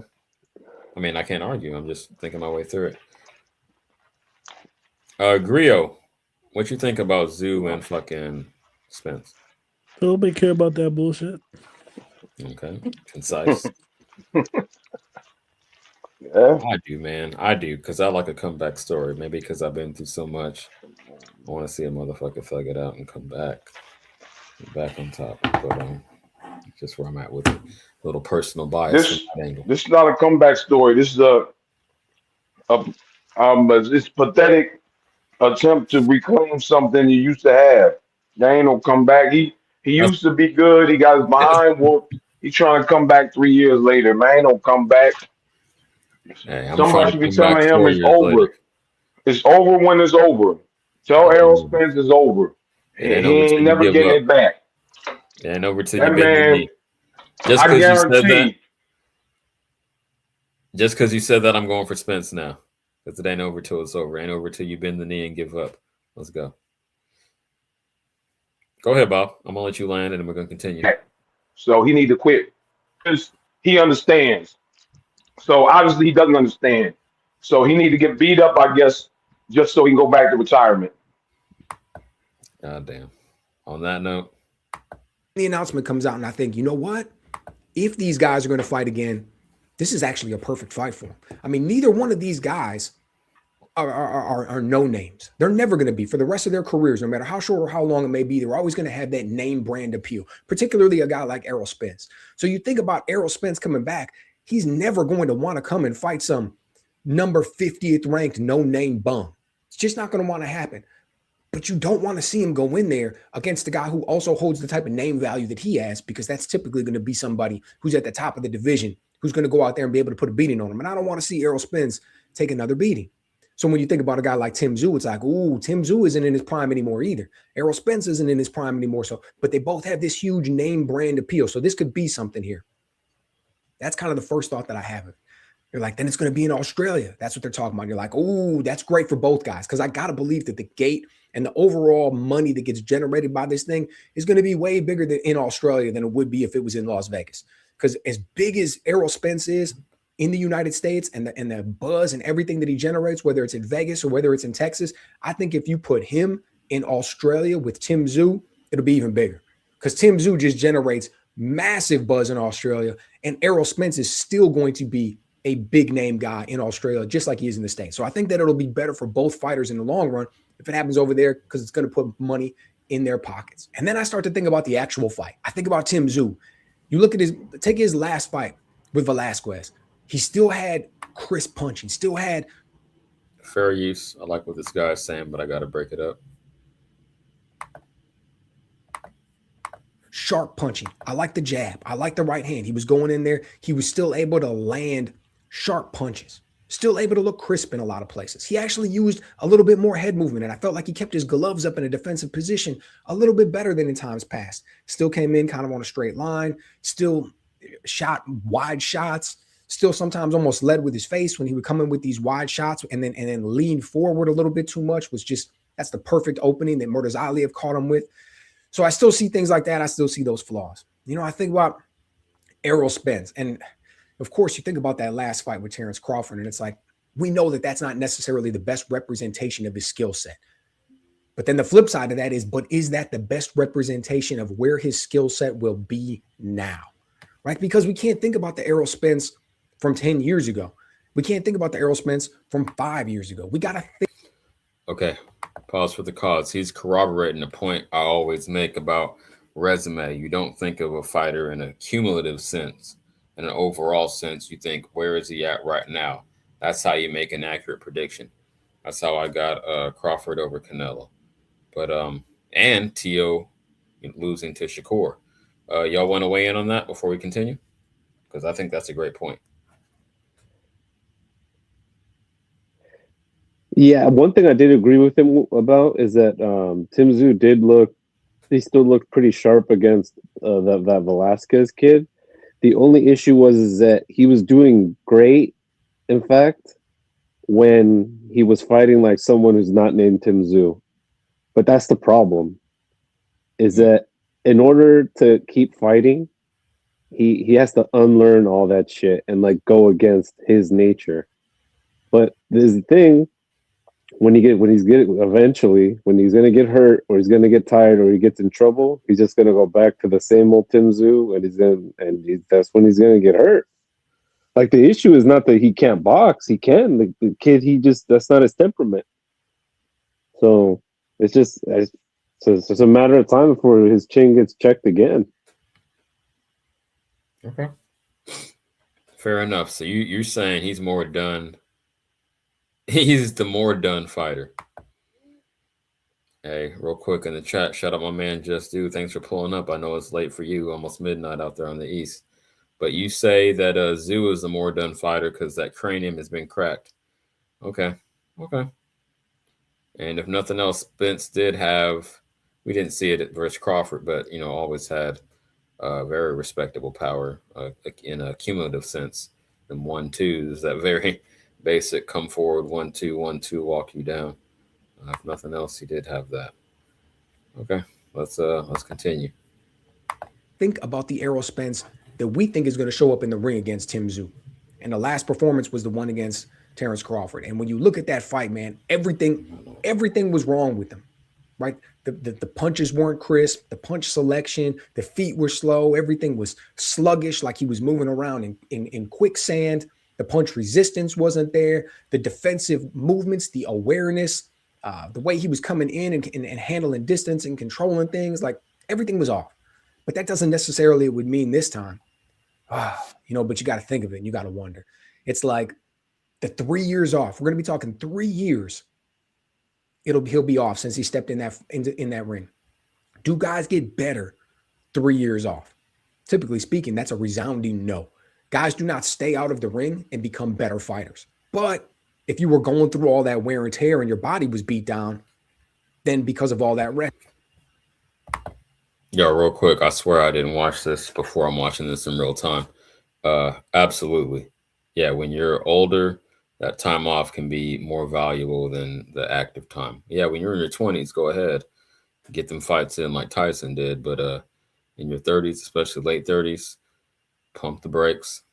Yeah, okay, I'm going to have to sub to this guy. Shout out to him, man. Grio, you got a thought on it?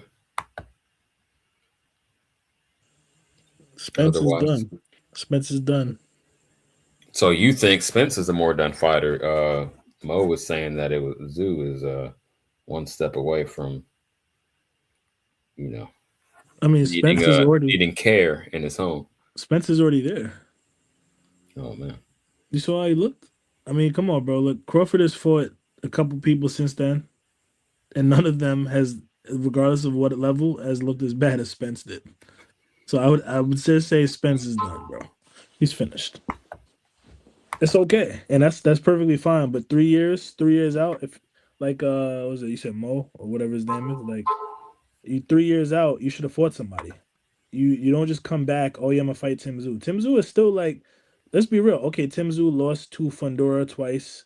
He lost to Murdazaliev. These are guys who are legitimate fighters, legitimate champions, at a higher weight than Spence has ever fought at. A higher weight. 147 where Spence looked good. Like I said, what are Spence's best, like you talked about before, what are Spence's best wins at 147? You know what I mean? Porter, right? Garcia. Same thing as Thurman. Like 147 was different because Spence had an advantage over those guys. He was bigger than some of those guys. But we're talking about we're talking about a weight where Tim Tszyu is going against guys who are superior punchers to Spence. He's going against guys who are superior boxers. He's going against a lot of guys. A lot of different guys. A lot of different challenges there. So I think even if Spence were good, even if Spence hadn't taken a beating from Crawford, the fight with Tim Tszyu would still be difficult for him. So now he's been out for 3 years, and we're we expect this is supposed to be a marketable fight. I mean, like I said, I'll watch. If it's in Australia, I'll watch, I guess. I'll wake up in the morning and try to watch it at whatever 4 a.m. or whatever time it's at. I'll watch it. But I don't really have any hopes for the fight at all. I'd rather see Tim Tszyu fight against other guys at 154, see if he can't get his mojo back. Because even if he wins against Spence, that doesn't really mean anything for me at all. Or for most boxing fans, really. I'd assume. Okay. Well, when you let your voice be known, I wouldn't. Again, maybe it's just some sentimental shit because I'm at, during my midlife, I like a good comeback story. So I'm actually hoping now that he can make it happen. But hey, I'm probably betting on the wrong side of it. I'm not putting bread down, but hypothetically. Because normally, Father Time is undefeated, as they say. But hey, you never know. One last hurrah, just like Thurman. I'm way more confident in Thurman than Spence. I will say that because I haven't seen Thurman look like outright shit. But yeah, man, that's where I'm at. Let's do this. We'll probably end around 3 hours. Time is flying by. Shout out to y'all for pulling up. It was a good live. I'm satisfied with the adjustments I've made and more coming in the future. But let's ride this out. Yes, you'll be better. We know that 147 was always a super nasty cut for him. And even when they were talking about a potential rematch between him and Crawford, that was always talked about at 154 pounds. So I got to imagine this one's going to be at 154. We ain't going to see Tim Tszyu cutting down at 147. So if we're talking about we're talking about Errol Spence with 3 years off since that Terrence Crawford fight, and he's not going to have to cut the weight down to 147. Is that going to put him in a better position? Like, I think that's unquestionably yes. He's going to perform better at 154 pounds and 147 at this point in his career, because that weight cut was real nasty at the end. It's 3 years later when he wasn't making weight. 147 is out of the picture. He was going through a lot of wear and tear, all of the training camps, all of the fights. You know, he was taking more and more punches as his career went on. We know about, he came out and spoke on social media about all the drinking that he was doing and how that beat his body up. We know about that car crash and how that took it out of him. So 3 years off probably actually did his body a lot of good. And that's not even talking about all the lingering injuries he had. I mean, how do you think his knees were, or his ankles, or his shoulder, or all kinds of stuff? I mean, maybe his neck or his back or something. It's like these dudes put themselves through just grueling training camps and fights. And there's all kinds of stuff that they never even talk about. Maybe his hands were starting to hurt and things like that. So all of those things would have had a chance to heal as well. So in that sense, that he'll be better. You know, Tim Tszyu obviously isn't a question mark. We've seen this guy consistently perform. So whether or not you think he was at his peak, whether or not you think that fight with Fedor was kind of the beginning of this downslide, the fight with Murtazaliev, things start to get exposed a little bit. We saw Joey Spencer catching him with some shots occasionally. Whether or not you believe any of that, subscribe to it, don't subscribe to it, think he's improving, not improving, whatever. He's not a question mark. We've seen the guy compete. We've seen him compete recently. He even said that he would take a tune-up fight in between now and the one with Spence. Spence is the question mark. Spence is the guy that we don't know. Spence is the guy that we're just sitting here scratching our heads wondering, is he going to look like he did last time? Is he going to have improved a little bit and be on something else? Has he been maybe in the gym but not going out there and sparring? So he's got a few little tricks in his bag, and he won't be sluggish and rusty and have the ring rust that we all know about. So a lot of question marks going into this one. It'll be interesting to see how, you know, the info that gets released during training camp, right? That one will be interesting. How Errol Spence looks during training camp. Who's he going to be training with? Got to imagine he's not going to be with Derrick James after how. Yes. Less than a minute left, but that is a poignant question, if I may say so myself. Who is the new trainer? We talking about the fight being announced, but who the fuck is going to train him? Y'all have any insight or any, like, if you don't know, who would you like to see him train with? You want to speak on that?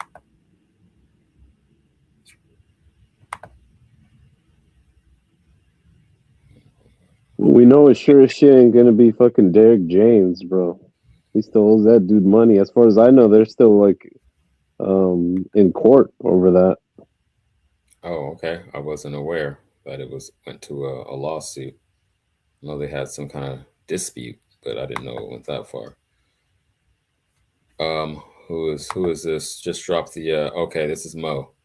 After I finish this video, then we'll look at he posted a link in the chat for everyone who doesn't know. A link in the chat about Golden Boy squashing Virgil versus Ennis. So it's a Dan Raphael tweet. We'll get into that in just a sec. We got less than a minute to go on this dude's video. Shout out to him. Again, fair use. This is Fight Game Analysis. How that fallout happened after that last fight. So who's he going to be training with during this camp and getting ready and going in there with? A lot of questions we got on the side with Errol Spence. And who knows, he could answer all of them with just resounding confidence. Looks sharp in camp, has an A1 trainer behind him, comes out there and puts on a great performance. And we're like, man, maybe everybody should take 3 years off. I don't know. It'll be interesting to see. But this is a good one. This is one that not necessarily good in the sense that, you know, this has world championship implications, but it is good in the sense that both of these are big name guys, should be an interesting fight. And I'll be interested to see, you know, what Errol Spence has left in the tank. So let me know what you guys think. Are you looking forward to this one? Who do you think is going to come out on top? And what Errol are we going to see in the ring? Let me know. Okay. Cool. Now, I was going to tap out, but I got my second win, so to speak. So we're going to run it out a little bit longer. I tend to do well on the longer lives. We're coming up on 3 hours. Shout out to everyone who's tapped in so far. Everyone's still rocking with me. But I think y'all can see this. I want to quickly discuss. My stomach is rumbling. But before I get out of here, I want to discuss these updated Ring magazine pound for pound rankings. I've heard it thrown about. Shout out Johnny, Hangout Spot. He did a live on it earlier this week. I see folks talking about it in the Discord. So let's start cooking, and I want everyone to weigh in. This is our grand finale for the night. This is our closing act. So, okay. Number one, I'll go through them real quick, and y'all tell me what's valid, what's bullshit, anything you got to say about it. Number one, Alexander Usyk. Number two, Naiwa. I'm still having trouble with this name. Naiwa Inoue. Number three, Shakur Stevenson. Very interesting. Number three. Number four, Jesse Bam Bam Rodriguez. Or Bam, one Bam. Number five, Dmitry Bivol. Number six, Artur Beterbiev. Number seven, Junto Nakatani. Number eight, David Benavidez. Number nine, Devin Haney. And 10, Oscar Collazo. Excuse me, Collazo. Yeah, so those are the latest Ring Magazine top 10. Before y'all go, I will say this. I wouldn't put that much sauce on Shakur rather quite yet. Impressive performance, but he wasn't in most people's top 10 at all before this. So 3, that's just a lot of sauce to put on it.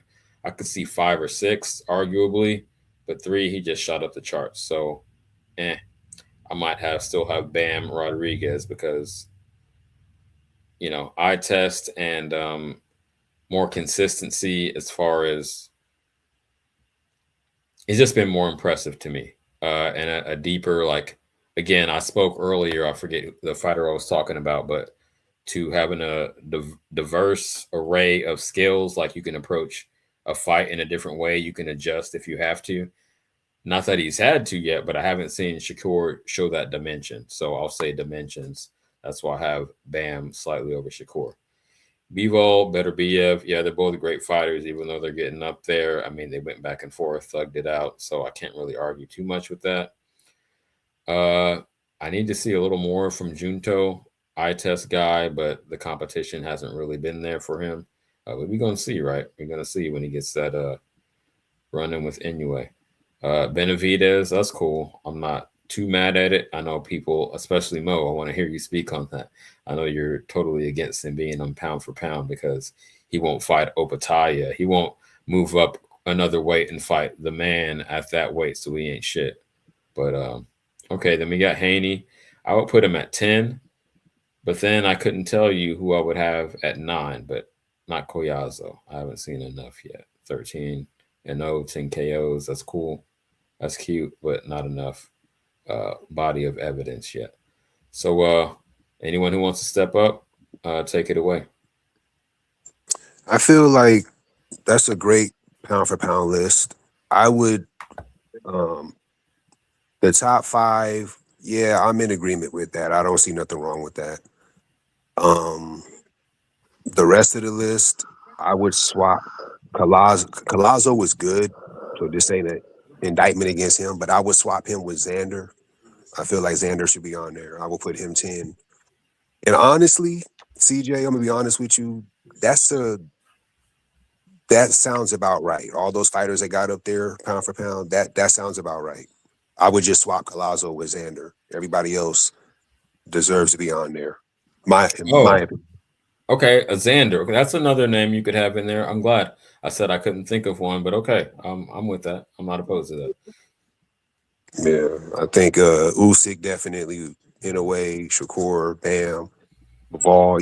Yeah, that's about right. Those are the top guys. It's pretty solid. I can't front too much. I just had some minor nitpicks with it. Yeah, it's not too much to argue. Yeah. Anyone else want to speak? Speak on the list, pound for pound. Oh, I hate the list. Uh-oh. I hate it. I think it's terrible. I think I can't justify putting Shakur over Bivol and Bam. Especially not Bivol, because he's had such an incredible career, and he's literally just coming off of the biggest win of his career, in my view. I could see you put him at number 5 over Beterbiev because he just lost, right? He lost his last fight. It's just, in my mind, the world doesn't. In my mind, there doesn't exist a world where Shakur gets bumped to number 3 for beating a guy who was not on the pound for pound list. You know what I mean? Like in my view, I'd put Tio at number 10, and in my view, he should have been on the pound for pound list. You know what I mean? But see, if he was on the pound for pound list, then you could justify it because it's like, yeah, there's only 2 guys on that list who's beat someone else on the list. Beav Better Beav, and then Shakur. You know what I mean? Like you have to weigh it out. Like Tio can't be so great of a fighter that Shakur bumps up to 3, but he's not pound for pound. Like it doesn't make sense to me. You know what I mean? No, it does, because even though he's not on the pound for pound list, he's still a top fighter. Like when you look at the top fighters of this generation, Tio's on that list, and he beat him in a fight that a lot of people thought Tio was going to win. So you just because he's not on the pound for pound list, just because he's not on the pound for pound list doesn't mean that's a big win. Yeah, I would have put him on there, right? I would have put him like at 5, but I'm saying like if the Ring had thought of Tio so much that's how big the win was, they probably should have put him on the list, is what I'm saying to begin with. You know what I mean? I don't know. Yeah, it don't really work like that. He's saying if you're going to elevate Shakur that much for beating this guy, then he should have been there to begin with. And I get the argument. And you can say it was his fourth. lost. I mean, so you got to he kicked him understand, off, it was so his who fourth. cares? It was a big win in his 4th weight class, so that's probably why they bumped him up. You see what I'm saying? It's not just that he beat a guy, like the stuff that he did while he beat him. Like 4th weight class, he took his belts, Ring Magazine, WBO. So it's like, okay, yeah, and they're on the pound for pound list. So that's all it is. And then this is recent. Bivol, that was damn near last year when he fought. That was last year when he fought. So he probably would slide. So stuff like that goes plus into the back surgery. There's always different dynamics. Yeah, and I don't think Benavidez was should a be on that loss. list at all. I don't think Benavidez should be on the list at all. You were going to shit on that. But hey, don't worry about it, CJ. We're going to do it like this because I need to step away for just one more time. But a couple minutes. I'm going to let you cook, Mo, and then I want Grio to follow up because I don't have any idea what he thinks about this list. Go ahead. Yo. No, I was going to say, don't worry about it, bro, because Junto's not long for this world, man. I think he's probably going to lose to Inoue, and when he does, they're probably going to boot him off that list. Unfortunately. Yeah, I can see that. I mean, he lost his last fight. Like, I don't know if we're all in agreement with that, but if he didn't lose, if you didn't feel he lost, he looked completely terrible against a guy that was a tough opponent. It was a tough opponent for sure. I'm pretty sure I forgot to do his name, but Sebastian Hernandez can fight. Sebastian Hernandez is good. He's Nakatami messed up though. He started fighting Hernandez's fight instead of fighting his fight. He made a mistake. He got to work on that. But a lot of people felt he lost though, so you're not alone in that.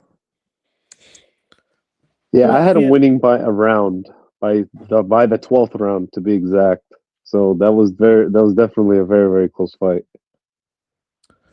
Yeah, I mean, I'm not gonna be down on Nakatani too much because he's had a good run, but he's not beating Inoue. I mean, I knew that before that fight, and that's pretty obvious after the fight. I'd rather. I mean, I guess Inoue has to take care of that business, and then hopefully he moves up to 126 because 126 is pretty vulnerable aside from maybe one guy. So that should be interesting. So what you think about the list? I mean, Usyk is fine. Inoue is fine. Shakur, I mean, I'm not mad at it. Anywhere between 3 and 5 is fine for him.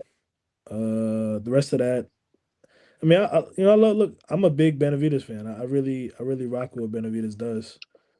I'm not sure what he's done that's different now than what he was doing before that would put him in a pound for pound list. I mean, there's guys that have exited the list, so I think that's part of it as well. Guys have taken losses, guys have moved down, so I think that's probably a justification for why Benavidez is moving up into the bottom half of the top 10. But I don't know what he's doing now that's different than what he was doing the past 5 years, I don't know if the competition is that much better now than he's fought now than what he was fighting then. But I mean, it's fine there. I can't really see the rest of the list, but oh yeah, Haney's down there somewhere, 8, I think, or 9. Yeah, he was 9. I'll scroll down. I'll grab it. I'm right here. That's okay, I guess. That's fine. Well, half these dudes moved up because Bud retired, right? So half these dudes got kicked up a notch, right? Yeah, a little boost. So hopefully y'all can see it now. I got 6 through 10 up there now. If you want to continue, I don't know what I feel about Koyazo. I'll be real with you. Like I said, I'm not. I know people who hate the smaller fighters, but I'm not sure what I feel about him being top 10. I'll be honest with you. Well, I it's think I tough, remember right? Because watching his that, last that number fight. 10 spot, it's the number 10 spot, you know? It's always kind of like a grab bag type of thing. You just stick someone in there. Yeah, fuck it, why not? I mean, I saw his last 2 or 3 fights. I wasn't really impressed, but yeah, I don't know. Well, it's like, bro, he's supposed to unify against the guy that he already beat. So it's like, damn, who's down there for him to even fight?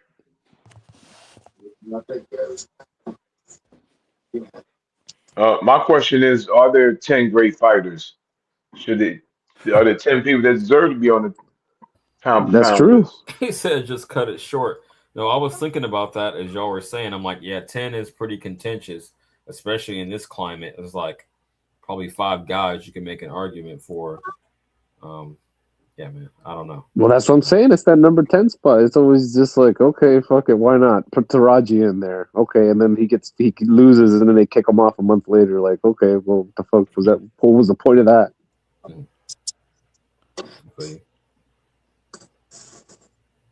But no, overall, I don't have too many complaints. I just think it's kind of dry at the top. We got a lot of beef at 140 and 154, but as far as like a definitive, these guys got to fight for us to say, oh, that's the guy. And then some of these guys at 140 and 154 would be up there if they would all mix it up. But yeah. So I got a question for you, CJ. Uh-huh. If Usyk fights this fucking kickboxer like he's supposedly going to, does he get kicked down a notch or a couple notches for that? Should he get kicked? Should he get punished for that? I think he should get punished personally. That's interesting. Obviously, I wouldn't want to incentivize that type of behavior, but I'm not just going to kick him down off top. What if he fucking flattens him in 30 seconds and it's some bullshit, but you're like, well, I can't say, he didn't do his thing. That's what he was supposed to do. So I guess it would depend on the outcome. But that's a good thing to put in the air. You want to maintain the purity of the sport, and I get that motivation. But off top, objectively, I can't say kick him down just because he fought the dude. What if he just whoops his ass and puts him for boxing, unlike a Tyson Fury versus Ngannou? So that's where I'm at with it.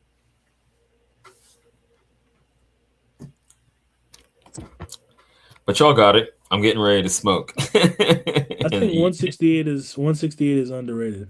But I actually looked on Instagram. I saw that Lester Martinez is fighting Emmanuel Alim. I'm actually disappointed because I thought we were gonna get the rematch between him and Billy. But I mean, he's on Pro Box, so Lester Martinez is still on Pro Box. So I think it's a fine fight for him to take on the interim. It actually is for the interim WBC belt. So hopefully after Mbili fights whoever he's gonna fight, that they get the rematch. Hopefully. But 168 is a lot of really good upcoming fighters. I'm really a fan of the division. But like you said, at 154, I think 168 everybody needs to fight. Canelo is not there anymore, so nobody has any excuse not to fight each other. So hopefully. Yeah, I need that Pacheco and Shiraz fight. That's a really interesting matchup for me. I need to see that. I feel you, Grio. That's not I'm happening. right there with you. Damn. Okay, so well, in terms of 154, I was meaning, but okay, you're talking about 168. It's just been okay. What leads you to that conclusion? Because when Canelo was fighting these dudes, we said there was nobody. Not that he fought Shiraz or fucking the other boy, but he was fighting Pacheco and these other guys. So y'all think like a Lester Martinez, an Mbili, a Pacheco, these guys got more heat than the public, realizes? I'm a big Iglesias. I'm a big Iglesias guy. Iglesias as well. But these guys Nah, weren't he's there. right. It's a good weight class. He's Those right. guys There's weren't some there. fighters up there. Those guys weren't there yet. They were still like up and coming. Yeah. Okay, fair enough. I got the window open right next to the airport. I had to mute up, but okay. Yeah, I mean, I think good. Pacheco is still up and coming, man. I don't think he's a finished product yet. That Sergio fight was fucking nasty. he regressed. It was very disappointing. It was. How long ago was that? That was in December. Yeah. It's about 2 months ago. Yeah, and he pulled out of that the purse bids, I think, with Shiraz, so that fight's definitely not happening. Man, does nobody want the heat with Shiraz right now? Well, if I was him, I wouldn't want the heat either, bro. He's in between trainers. That training camp, that coach clearly was not working for him. And then apparently he's got like some new management team, and he's trying to renegotiate some deal with Matchroom or some shit. So he's more business oriented right now than fucking belt oriented. You know what I mean? I hear you, but no, and okay, him granted, but in general, like I don't see nobody jumping out of their boots to fight this dude.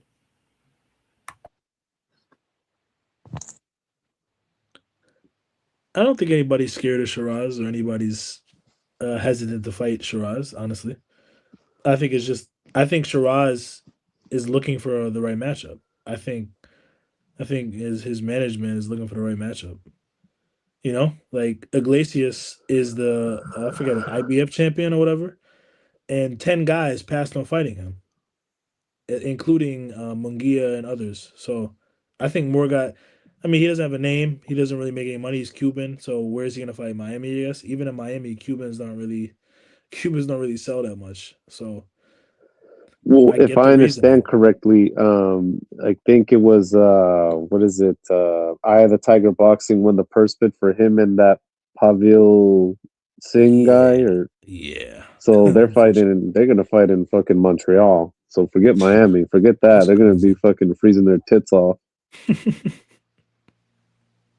But I think that's really what it is. It's like, who the fuck's gonna pay to put that fight on? Yep. I mean, it is what it is. These IBF guys, bro. They have to slog the hard way. Why do you think that trail is more challenging, if you will, more dire? Why would you say this? I don't know. To be honest with you, I don't know. I don't know enough about the business of boxing of why that is, but I think it's more of just like for fighters who are not don't have a marquee reputation and don't have backing of the big promoters. That IBF weight is a much surer thing that they'll get to a title. You know, it's not like a WBC where they're gonna pass you over. They're gonna pass you over to make the bigger fights that are better for the sport, quote unquote. You know, if you are the number one, they will fucking put you. If you are a William Skull, it does not matter. If you're fighting in Zimbabwe, it does not matter. If IBF mandates you're the number one and you're the mandatory, and the motherfucker doesn't fight you, they will strip that shit off of him and make you the champion. Okay. Okay. I wanted to use this because I think you do know why it's more difficult. So stop the cap. Yeah, stop the cap. I think that weight, the rehydration clause has a lot to do with it. Oh, that's part of it, sure. Yeah. So that's inherently going to be a tougher road, especially when you and fucking Mick want to talk about motherfuckers defending the belt, which again, I don't really give a fuck about. It's hard to defend the belt, but stay at the same weight class with that 10-pound rehydration clause. But yeah. Man, maybe I don't know about his financial situation, and I hate to speculate, but to rewind it back a couple topics, Spence, I think he might be coming out. I don't want to say necessity, but I think it would really help him put a bow on his financial situation to take a big fight like this, which is why I think he's going this route instead of building back up for, 100K, 200K for a smaller, because he still got the name, right? But if you want millions, you got to take on another name, and who better than another PBC fighter at the crossroads? So basically, I'm having fun with this soundboard, but basically for Spence, they said, Your rent's due, motherfucker! You got to be hungry. You got to get back out there. Got to get that paycheck. Okay. I think a minimum Spence is I don't think once you get to that level you're getting millions for sure every fight. I think a Spence fight would probably command him, even against a bum would command him I 2 was gonna million. say, what if he But fought me? but more millions against Zoo? Zoo, we're talking about over in Australia, where Zoo has a name and Spence is a notable fighter. Like we're talking about multiple millions. So I think 2 million versus for over here versus like 8 million over there. I mean, it's a pretty easy decision. Okay, agreed. The business makes sense. You sound like a Stringer Bell. He gonna hear it when it makes sense. Yeah. Okay. I feel you, champ. And your point Um, about IBF is I mean look, guys got to come up the hard way. It is what it is. Like if unless you're a big Olympian, you're a big you're from a country that has the fan base, that has that support, or you have that promoter backing you, you got to come up the hard way. So you got to fight the guys and make it so that they can't avoid you, you know? And and hopefully it works out for you. I mean, Iglesias himself he's Cuban, but he's been fighting in Germany. So like, so it's like his fan base. What's his fan base? His fan base is Germans, and he's gonna fight over here in the U.S. where he's Cuban, right? But he's not gonna be fighting in Miami where there's Cubans. He's gonna be fighting in right. Montreal. So like, there's a lot of hurdles. It's either you want to stay in Germany and fight, or you want to fight over here, which most people want to fight over here and be marketable. Unless you're a Brit with has a huge fan base over there built in, you probably want to fight, somewhere else. I'm with you. I'm with you, dude. Yo. So here's the deal. I'm having a lot of fun with y'all. And we're already over 3 hours. It seems like it's been 1 hour. DoorDash has arrived. I'm gonna do it like this. I'm gonna let y'all cook, and if when I get back from downstairs, people are still cooking, then we're gonna keep cooking, and I'll eat a little bit later. But no, it's a lot of fun. So y'all go ahead. I'm gonna step aside for just a bit.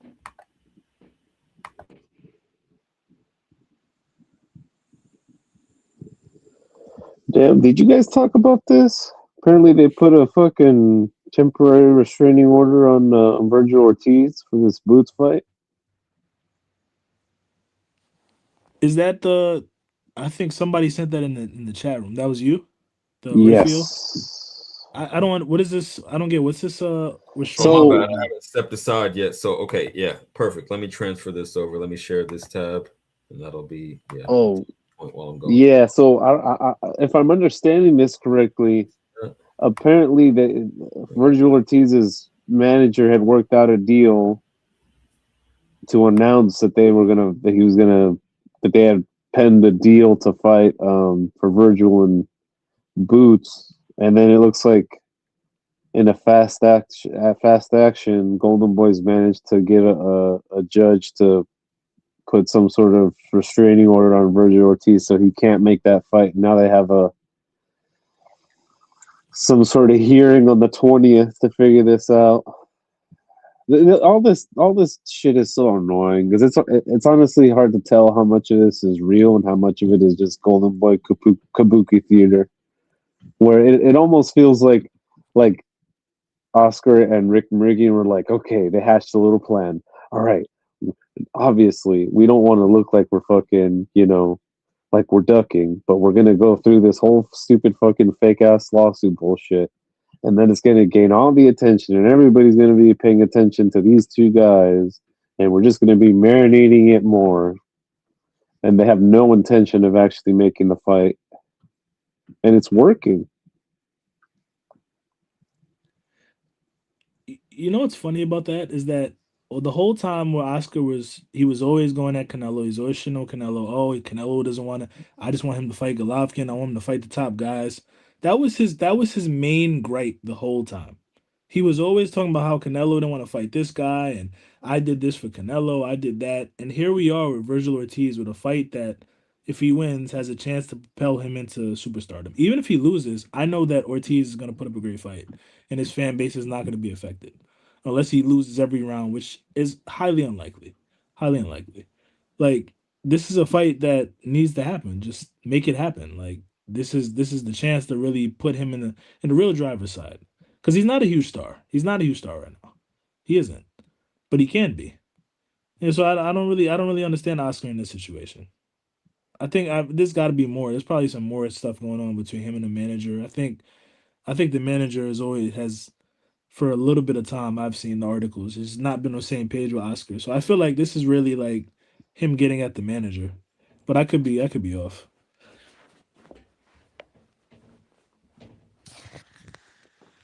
I mean, what it seems like to me is Virgil just don't want to give Oscar his cut.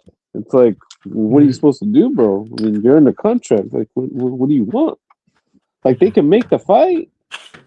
Like, it doesn't seem to me that Oscar is the guy who's stopping this from happening. You know what I mean? Like, I don't think Oscar wants for Virgil to be fighting the Lubins of the world. You know what I mean?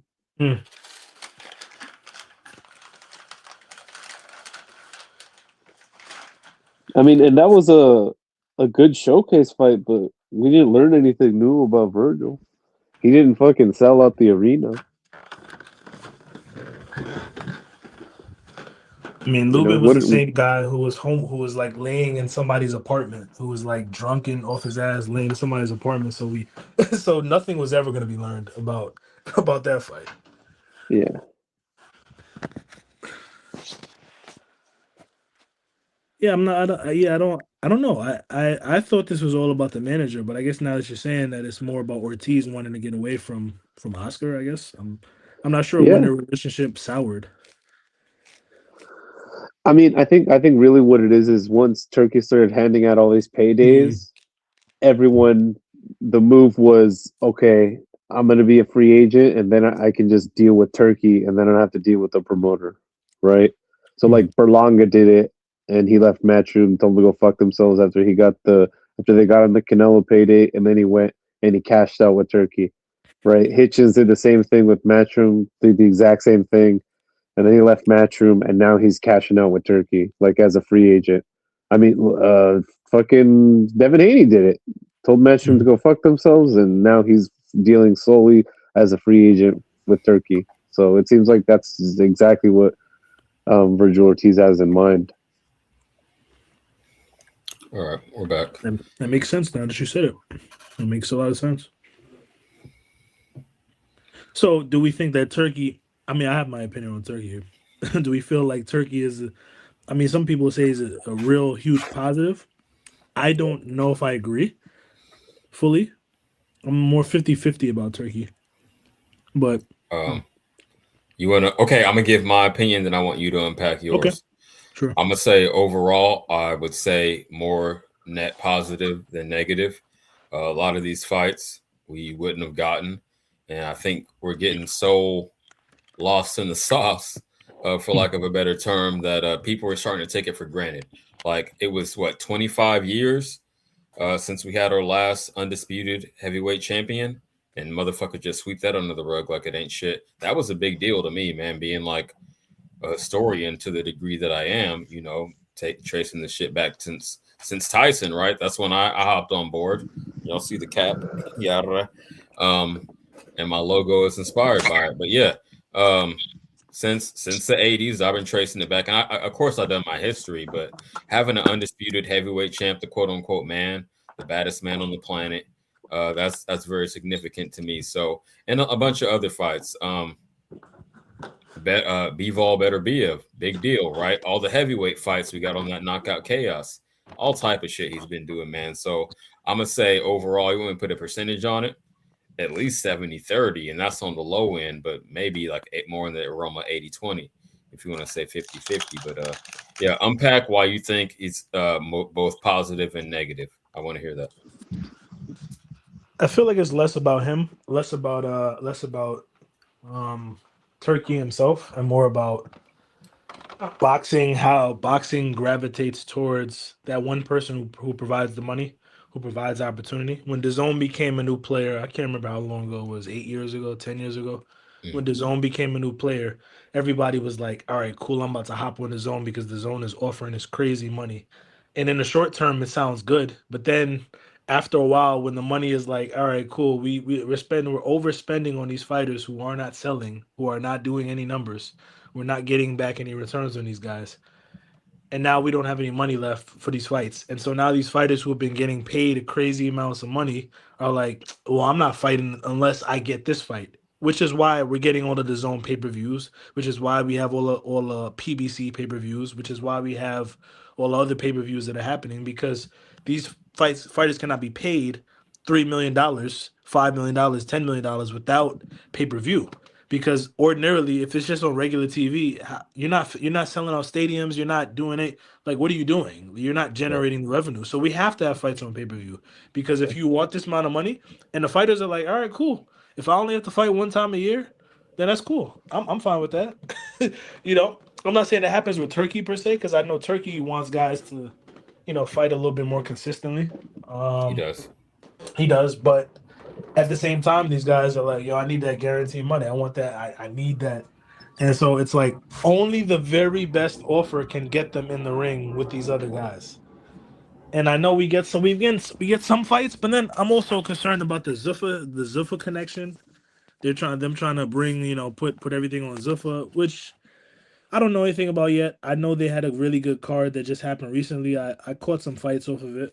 The other day, but I'm definitely concerned about the boxer's mentality, and how guys are running from one place to the other, leaving promoters and all this other stuff. I feel like if the promoter's doing you right, like Eddie Hearn has done his fighters right, like he has done Haney right, he's done Shakur right, he's done Berlanga. He gave Berlanga a lifeline. We didn't have to. Like, like these guys, some of these promoters are on some bullshit, but some of them actually like a lot of them actually leading these guys to where they need to be. And now they're gonna run to Turkey. And what happens when Turkey is like, yo, I'm only giving you this if you fight this guy? That's why some of these guys are not fighting. Some of these guys are okay with fighting lesser competition.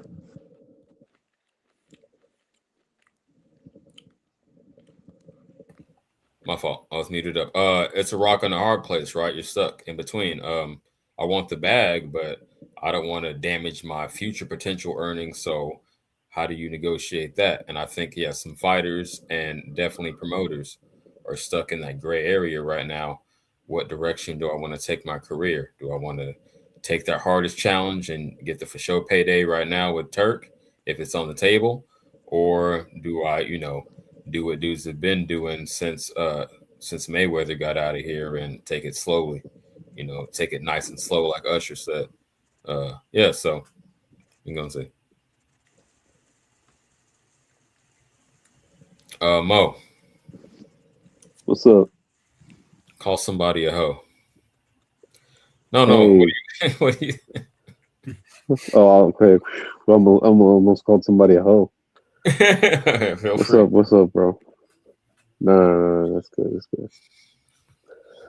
Yeah. I don't know. Me personally, I'm agnostic. I don't give two fucks, quite frankly. I say the only thing that I don't like is the funny times with all the Saudi Arabian cards. Like I like there being big fights, in the States. I like the fans. Give the fans give it back to the fans. Make Las Vegas a fight town again.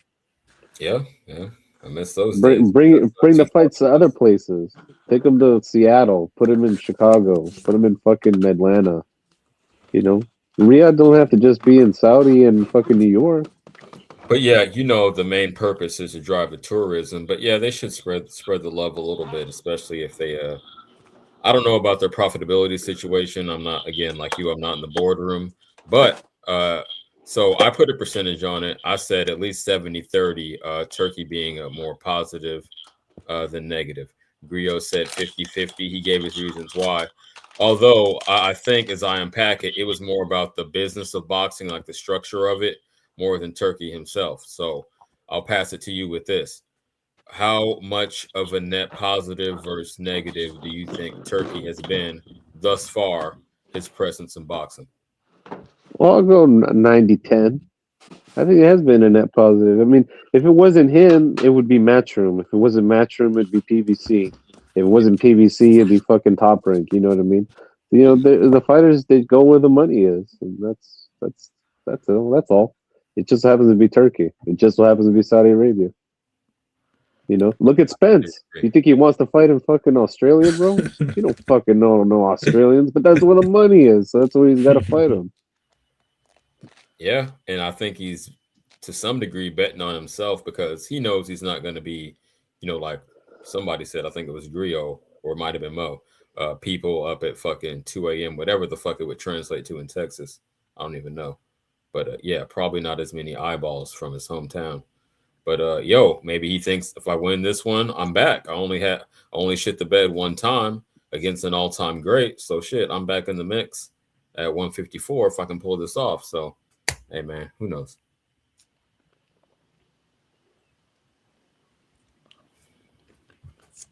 Look, man. Anyway, I feel like as if boxing can really get together, can really consolidate, and we all boxing fans have wanted this for a long time. If we could really consolidate, we'll get all the fights that we want much more consistently. Fighters will get paid. Fans will come out to the show. Fans will come out to the arenas. We'll get everything that we want. Like, so if the hopefully there's something in the works. I don't know if I don't trust Dana White, but I really hope that happens for boxing. I really do. So by consolidate, do you mean a potential league? I know Zuffa is like loosely a league. They sign fighters, but it's just like some of the promotional companies / I don't know. I don't even know how to define it quite. Pro box on steroids. I'm gonna just stick to that for now. But yeah. So by consolidate, do you mean like an official tissue league with like a players union or not a boxing union? Absolutely. Yeah. Okay. I just wanted you to put a bow on that. So I can understand exactly where you're coming from. Mo, are you in favor of that? I forget. I know we probably talked about it briefly before, but it's been a while. I forget your opinion. No. I mean, I'm a traditionalist, dude. Boxing is a sport based off of tradition. It's existed, it subsists on tradition. So I feel like a boxing league, or in the very least the way Zuffa's model is too far afield from what makes the best of boxing. Like I don't like the uniforms and all that other shit. Like fine, bring it down to 8 weight classes. Like there's a million benefits to a league, and it's like they're not doing any of them. Like change the scoring system, change the amount of judges, change the 10-point must, change the size of the ring, add slow mo, or what is it? Instant replay. There's a million things that they could do to make the sport better, but none of that is what they're doing. They're doing shit like Zuffa branded gloves. Like who the fuck does that help? I'm glad you brought that up. So maybe it's more, and I don't want to go on a political angle, but it's like analogous to politics. Someone sometimes want to do symbolic shit, but not like significant change. Yeah, who gives a fuck if you don't have a sponsor? You have the same gloves as this motherfucker. What? Yeah, how are you fundamentally gonna overhaul? I don't want to say overhaul because I say that to say this: they're playing it close to the vest, like we want to be our own thing, but we're gonna still operate within the agreed upon rules. I'm not sure what kind of agreements might go on behind the scenes, but I don't think they could like do anything too radical is my point. So great observation, Mo. Yeah, I feel you, champ. Look at what was it, OTX? They did that funny thing where they add that whatever the bonus round, the overtime round or whatever. Right. It's kind of weird. Okay, it's a little circus fighty type of thing, but at least that's interesting. Like that does something for the sport. It makes it better. It makes it more exciting. It does. So if they were doing like more exciting shit like that, then I could see the benefit of it. But it's like, man, what's the difference between this and fucking Wednesday night fights? Maybe I'm just being optimistic, but hey, maybe they're trying to get their some leverage, get their name up there. I mean, they did just put on 2 shows back to back.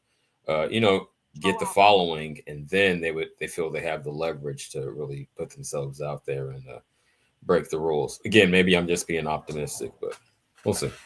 That's interesting. Okay.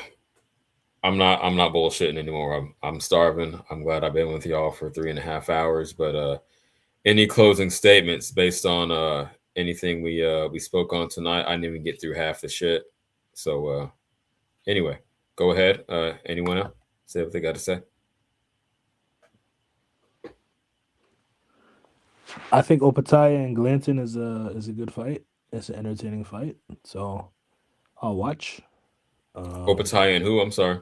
He's fighting Glanton. Glanton has about 2 losses. He punches hard. He just beat Marcus Brown in Nigeria just a couple months Okay. ago. That's how. Yeah, that was a nice fight. I It's need to do fan more friendly, research, but I rough and tumble. Yeah. It's something. I mean, Opataya just has to take what he can get. Honestly, it's something. Right, So, for now. He'll make a show I'm of not it. mad at it. He'll make a splash with that matchup. I hope so. I don't know.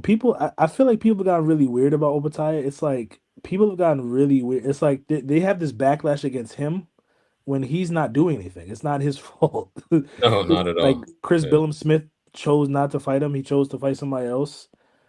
These other guys now, what's his name? Zerto doesn't want to fight him either.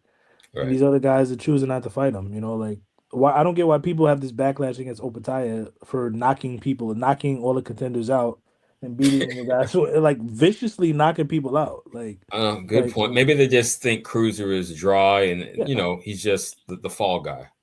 Bars. It makes no sense. I'm with you, but yeah. I watch when he fights. I'm happy when he fights. So yeah. what I want? Do I want him to fight Zerto and Unify and other guys? Yeah. I mean, but he has to do what he has to do. Yeah. So it's not my life. It's his life. Man, see, I'm gonna keep dragging it on, but I gotta pick your brain real quick. Let's say Benavidez does take out Zerto. He got 2 belts, right? Opataya got his. How disappointed would you be on a scale from 1 to 10 if Benavidez does go back down to fight? Even though he'll be taking on Bivol or Beterbiev, like fuck, Opataya can't, he can't buy a bucket, as they used to say on NBA Jam. He can't do shit, right? He can't win for losing, should I say.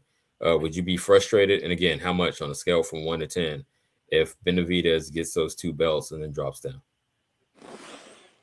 Oh man, that's such a tough question. This is such a tough question. He's wanted to fight Bivol and Beterbiev for a long time. He wanted to fight Canelo at 168. He never got the opportunity.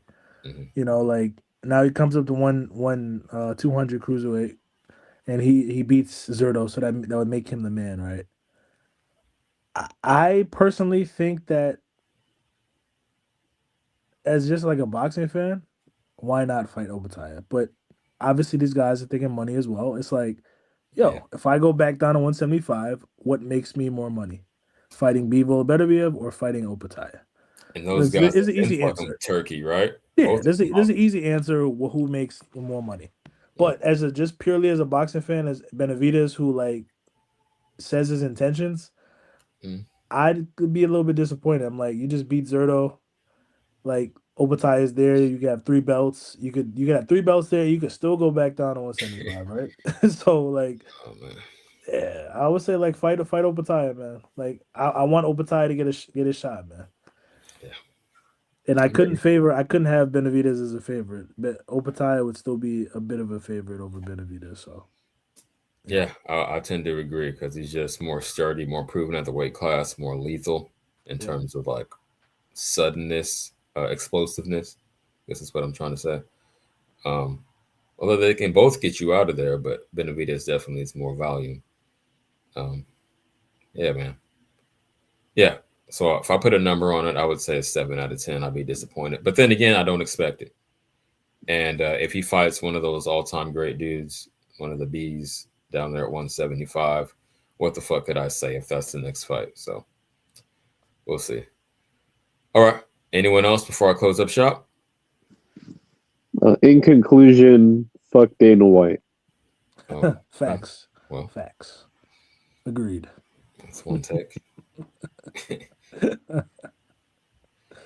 All right, man.